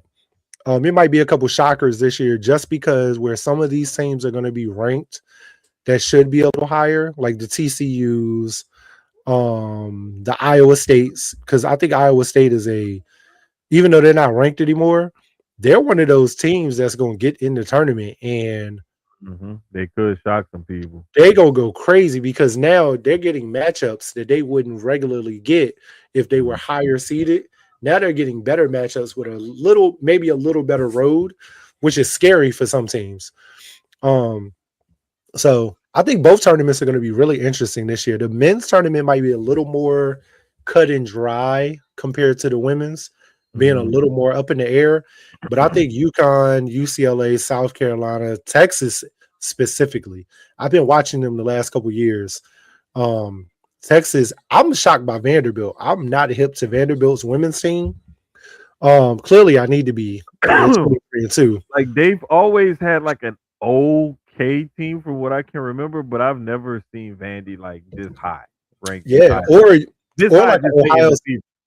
An Ohio State women's team. I've never paid attention to I never paid attention to Ohio State basketball because even they men's team some years is ranked up there. It's just some schools are just like Ohio State is football. I don't Yeah. think about Ohio State. The last time I remember even thinking about Ohio State in basketball was what? Greg Oden? Damn. Yeah, you got me with that. I forgot about Greg Oden. I was gonna say I Michael think Redd. that's the was Michael Redd after or was he before? He was before. Yeah, he was way Yeah, before. it was Yeah, yeah. before. That's what I'm saying. Like I forgot So about yeah, I for me it just was forgot Greg about Greg Oden. Oden. And it might have been somebody after that that I can't Oh, think you of. know what? Oh, The another light big man went the there. light skinned kid that was like 6'7", 6'8". Uh Now I have to look this up. Jared Sullinger. That's who it was. I about to say it. So I knew I Sullinger was was the gonna if I last one. sit here and thought about it long enough, I was gonna remember. Yeah, it was him, and I can't remember that guard who he played with, but it was that team. That Let was me like see. the last time I really Notable Ohio like State basketball players. I was like, oh wow, like he's pretty All right, good. they went back too far. D'Angelo Russell, Yeah. Oh yeah. So probably Russell. he played Russell he because probably he was was. one and done. He was one and done. D'Lo. He probably would. Well, Evan Turner. I forgot Evan Oh Turner. yeah, that's right. Evan Turner did go to Ohio State. He graduated in Damn, so it's 10. more than we thought, especially lately. Uh, Mike Conley Jr. He went That's there. He was right. he was there with Greg Oden. You had Damn, that okay, Sullinger. that's right. That's who was there with. Oh, okay, okay. So I would say the last one would be Russell. There, Yeah, it it would has be to Russell. be. Yeah, it'd be D'Angelo. So D'Lo came out after Evan Turner, or Evan Evan Turner Turner. came out. I thought Evan Turner came out after No, D'Lo. D'Lo was the last one, and he was Okay, 2014, 15. okay. Sullinger was 11 and 12. He only stayed 1 year. No, 2 years. Sorry, because he was a two-time All American. Mike Conley was 06 to 07. Odin was 06 to 07. Michael Redd was 97 to 2000. And then Evan Turner was 07 to 10. So Okay, he was Evan Turner there was right before. before Okay, Sullinger. gotcha. I He was couldn't there remember with when he Conley. was there, but I after you started naming, so I was like, wait a minute, yeah, that's right. He did go out. Yeah, he was there with Odin and Conley. Hmm. So Yeah, but but yeah, like either way, you still don't think about regardless, you don't think about Ohio State and basketball. It's just hell certain no. schools are football schools. Like Duke recently, you started paying attention. Duke and UNC. UNC will have a player or two on their football team that usually come from the basketball team, but you don't look at them like Kentucky. Kentucky, you don't look at them for football. Look at them for basketball. But So you if know what's Kentucky has a crazy? fire football year, you're like, damn, when they The started crazy recruiting. part about it is they'll produce like one or two players every year or two. Yeah, You know what for I'm saying? sure. That may make the league or whatever. But it's For sure. nobody like you don't normally get. It's not an There overall team where was you're like, there was a string where fucking Kentucky had Bud Dupree and they had a couple edge I rushers that were remember, pretty good. like Um Alabama the last what 4 years in basketball for men. probably Yeah, like 4 or 5 consistently. They've they've been had like, some ballers come out of yeah, Alabama. they've been, and they entire team, like they've been top ranked, like killing the SEC, Hmm. like, and then you get, I mean, no pun intended, because they got some killers over there. Uh, boom, boom, boom. But don't mind me.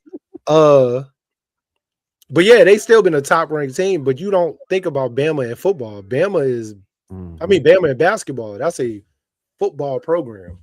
Right. So, but I love that when you start getting some of these football programs that they're starting to recruit well, and And you guys know, want and to another, guys are yeah. staying at home, or Hmm. what I mean, decided like, nah, I think I want to go to Bama and turn that program around, or I want to go Another to another cross promotional like kind of cross program thing is like South Carolina's been more famous for their women's basketball program, but the other day, their uh, football program been lit too. yeah, Dawn Staley actually had on a Nick Eamon jersey because Hmm. he was repping the Seahawks because he was in the Super Bowl. Yep. So just So like seeing stuff like that, like it's pretty dope. It's pretty dope. like LSU women's team coming up, their men's Yeah. team has always been pretty good. Then the football team is what fuels the entire Hmm. school, even though lately the women's team has. Same thing with Duke. Duke women's team has always been up there, but they men's team runs it. But lately, they basketball team probably the last, it started with Daniel Jones, I want to say. From that point on, they've been a top ranked team in the ACC in football, or up there at least, and putting out They great players. yeah they tend to put out a player here or there. You know what I'm saying? It's Miami, just we just got their quarterback, yeah. the young That boy, was the a freshman. that was a whole That was a thing whole because thing. Yeah. yeah, they had to go to court and get it settled and there's some contract language and stuff like that. Like that was the whole deal. Which I'm shocked Um, because then we just get Rocco. I think Rocco Beck had committed, if I was correct. I could be wrong. But I thought Rocco had decided to go to Miami. I know he was leaving Iowa State. I remember that. yeah, I'm not sure, but it's just crazy, man, how like NIL is working out. I'm just glad that a lot of these athletes are getting a chance to take advantage of it because there's so many times where before they were prohibited by it and everything. And shout out to people like who kind of got the ball rolling. Like I know a lot of people give credit to the O'Bannons in their court case and stuff, but let's not forget uh Oh no, he uh transferred to Penn slot, State. He slot, changed his slot mind. wide receiver, kick returner for the Colorado football team, Jeremy Bloom, who was also a skier. I remember. I remember Yeah, him. and he I had an do. issue because his sponsorships for his skiing got in the Hmm. way of him playing football. And he was one of the ones who helped kind of kickstart that whole challenging the NCAA on all this kind of stuff too. Yeah, I So remember. I don't forget about remember. him Yeah, either. I Yeah, was like young when. Damn, that was a long time ago. yeah, Sheesh. it's shit like that. Like people, like you gotta remember your history in order to know where you're going and know where stuff really came from. Because people will say, like to this day, and I'll die on this hill. People blame LeBron for the super team era, but I tell them No, like Danny Ainge and Boston. Boston started that. Boston started it. Yeah, Only reason Braun and them got together was because of Boston, and then it they just was a trying to trickle figure effect out after how that. to stop Boston in the East. Boston was killing us. We all free Yes, agents. they Hey was trying to guys, figure out how to stop Boston in the East, and they figured the best way to stop Boston in the East is for us to click up against them. Niggas. and now And, look, you at least got to have three. It used to be you at least had to have two. You had to have a superstar, and you had to have that co. But now you got to have a solid three. You got to figure out a mm-hmm. solid three now, at least. Most teams have gone back to two. I think the big threes have been broken up for the most part, except for like, Mm-hmm. I think New York has like a big four, maybe five. They whole And starting to be lineup. honest with you, it the way the league Boston is got three now, now. I love it Vucevic. because it's like people say a big two or three, but it's like, okay, what do you consider a two or a three? Or is this person not considered a part of that two or three? Or, to me, it's just like I you think the need a big three good, has always been around. Because look at the Bulls. I felt like the Bulls had a big four for a long time, maybe really almost a five some nights. But for the most part, it was always Jordan, Rodman, Pippen, Kurt. They No, really had five. It was really Jordan. we could go back They to could the go. They could go eight deep for real. Shit. the fucking Celtics, the Lakers of the '80s, like Yep. the The Celtics of the '60s the Sixers, and the like yeah, '50s, like I'm saying, like we could go Sixers, back the Golden fucking State. Knicks in the '70s, like we could go back and like we could figure all of that out. Like Hey, it's a bunch of we them can have there, we can have but that talk for hours. I'm with you yeah, on that one. the way the league is now, to me, the biggest thing is just chemistry and style of play. And you need Yeah, guys that have good chemistry and that can match each other's and that can complement each other's style of play. and that's why I said most teams now, because they've kind of broken up that big three.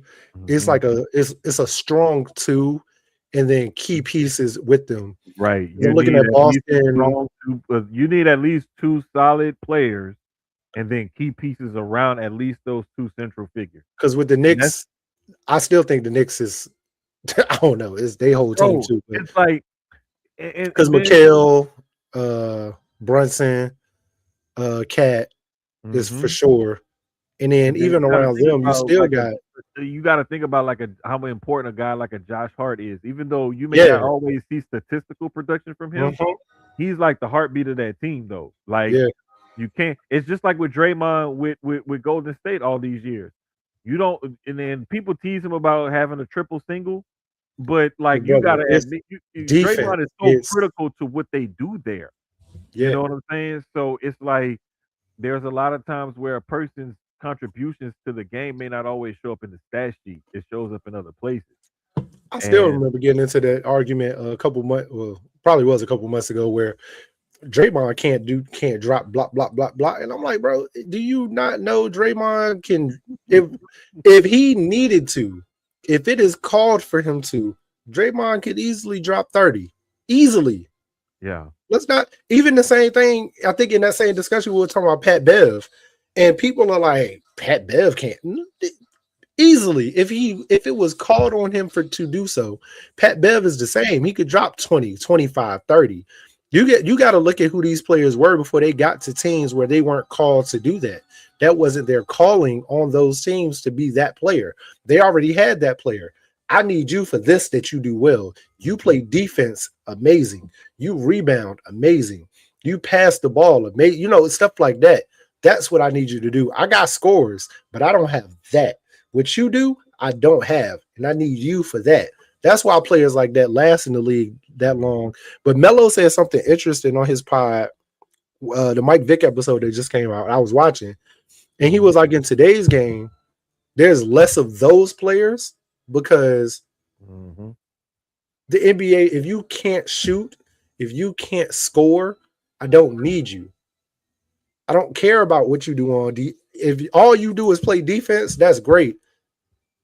But can you score? Can you shoot a It jump shot? Can you it make a is layup? Are you hitting a three? And he said the game is transitioning to more of that where they need 15 scores now instead of having those Draymonds. Like those players like that are are flowing out. You're not seeing that many of a Draymond anymore. That's just he's a dog. You know what I mean? He does it all.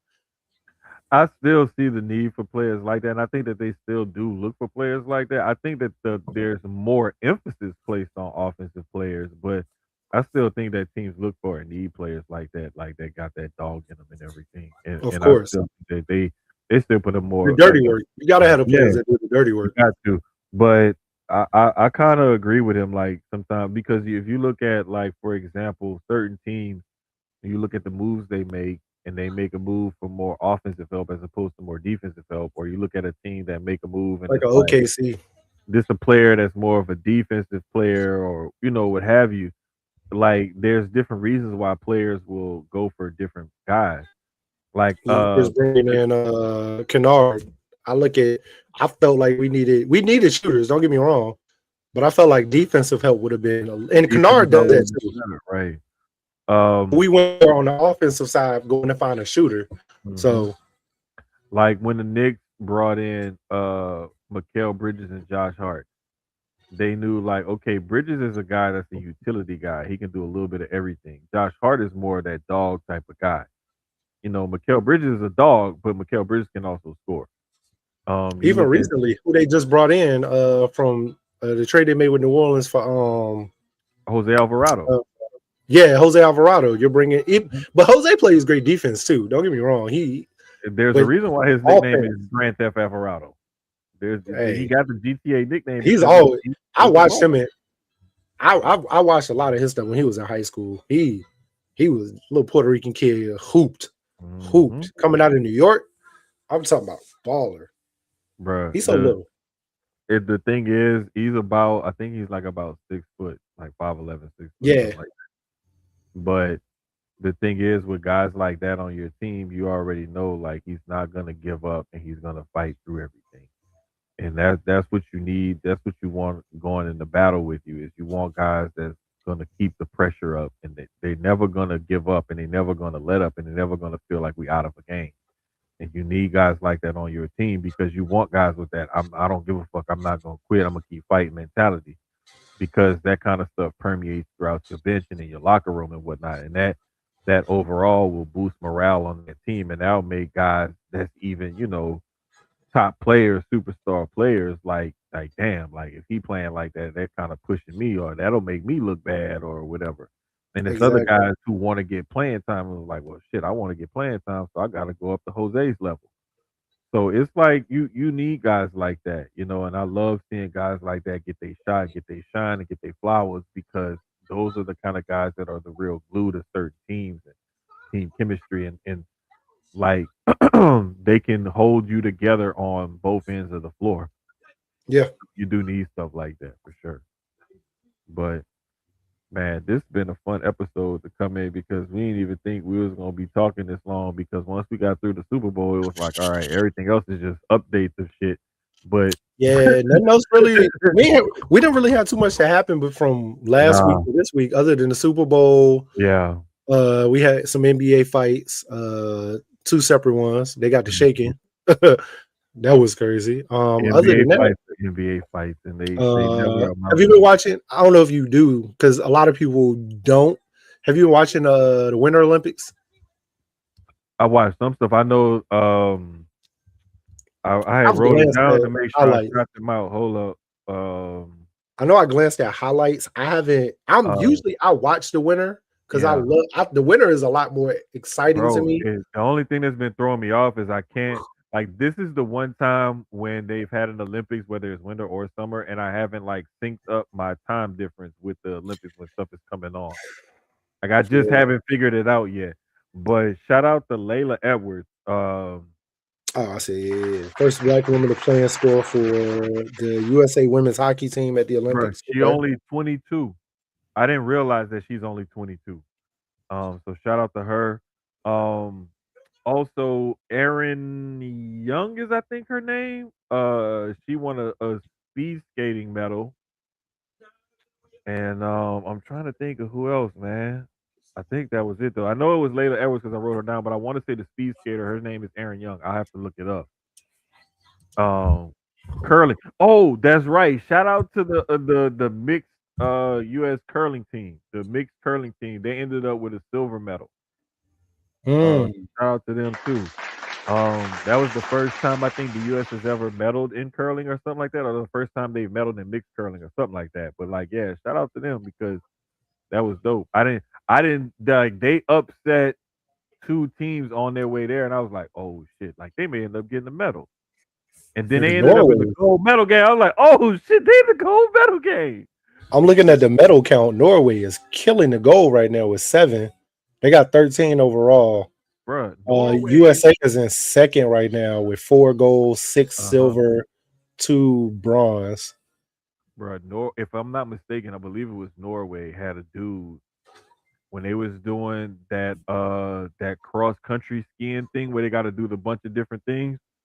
Hmm. Dude did the uphill portion under 6 minutes on skis, bro. Doing a sub 6 minute mile uphill on skis is fucking crazy.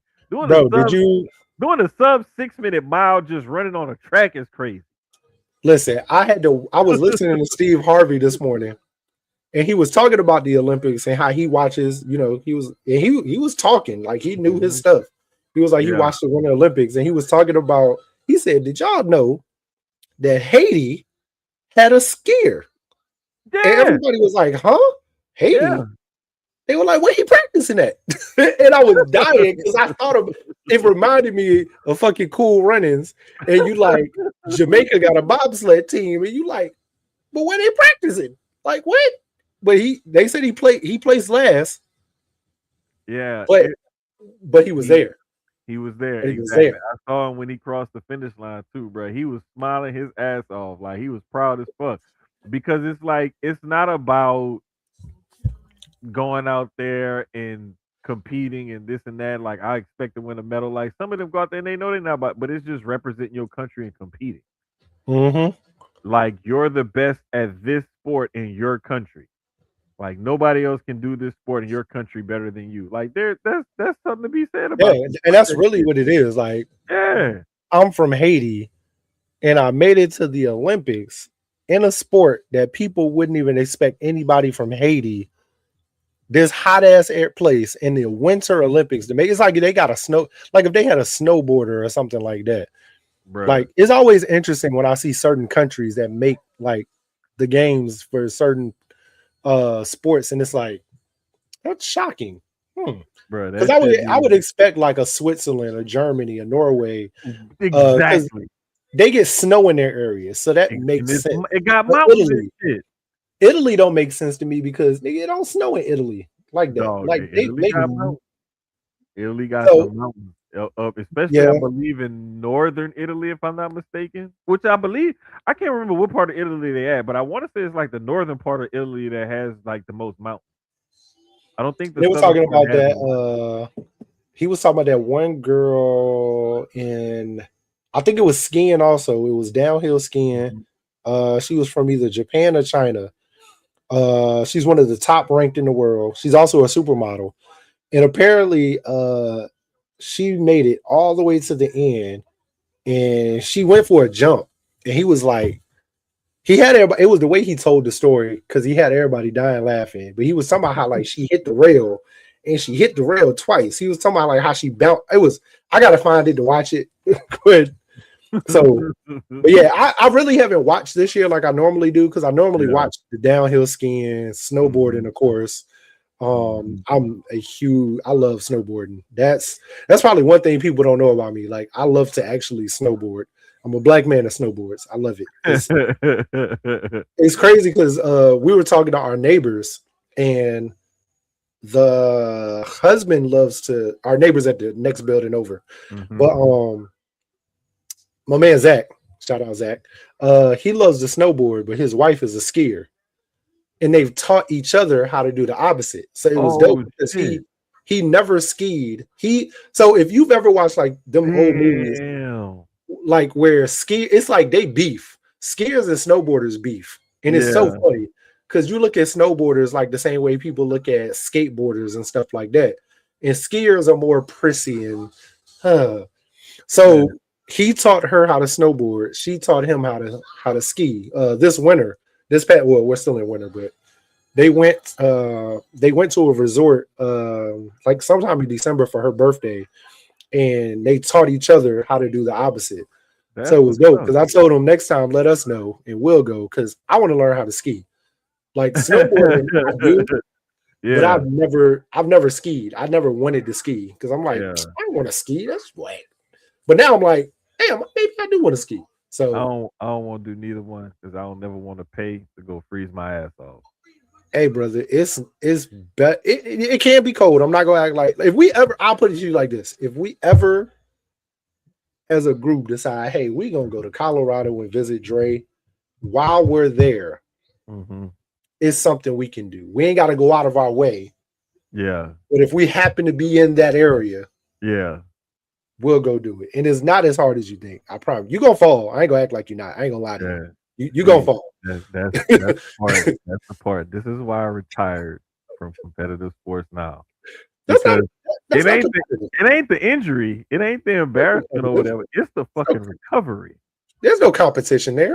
No, but I'm just saying, like, just like the most I said, and I told my homegirl this because she was like, "Hey,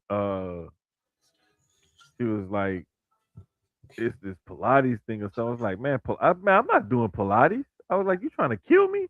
And she was like, "I've never Pilates done and it yoga. before either." I was like, "Wait, so you've never done it, and you thinking that I should go try it, Pilates and yoga. I'm trying to tell you. I need bro?" to But start doing more of it. bro, like you're a former pro athlete. Like I didn't get to that level. You could do stuff like that. I can't. Hey Like, Dre, speaking of, hey, listen, brother, I'm trying to line this schedule up now. I'm gonna be in Houston this summer, house hunting, somewhere around. No, no, no. We'll talk about that off, but that part I'm serious. We'll be yeah, down there.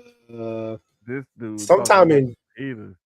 I think sometime at the end of June. If you home, not on the road, brother, I'm gonna let I'm gonna let Jermaine know to let you He know. be home every day. He Oh, home okay, cool. every day. Yeah, he home Oh, okay. every day. He may Oh, work then late yeah, we're gonna Sundays, make a but thing of he it, pretty man. much be home every day. So just let Yeah, him know.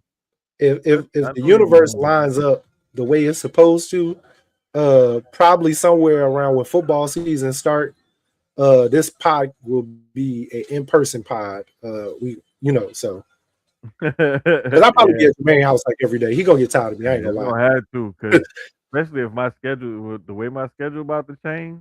Yeah, we're Oh gonna have to yeah, up. no, no, no. But yeah, that part because if things work out the way somebody over here wants them to,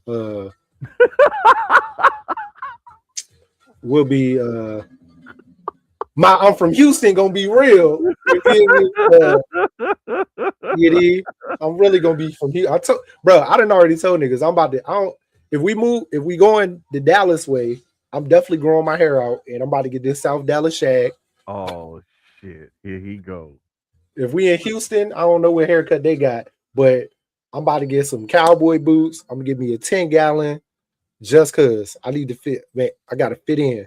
So, and I'm gonna start getting some swangers.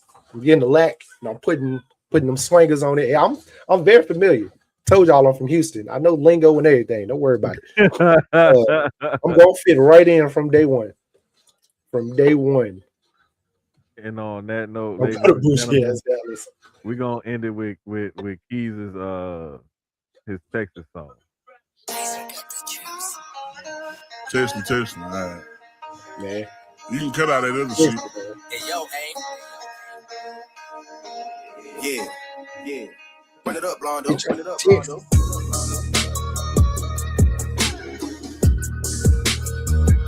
I want to ride a horse to the song. Like you just galloping like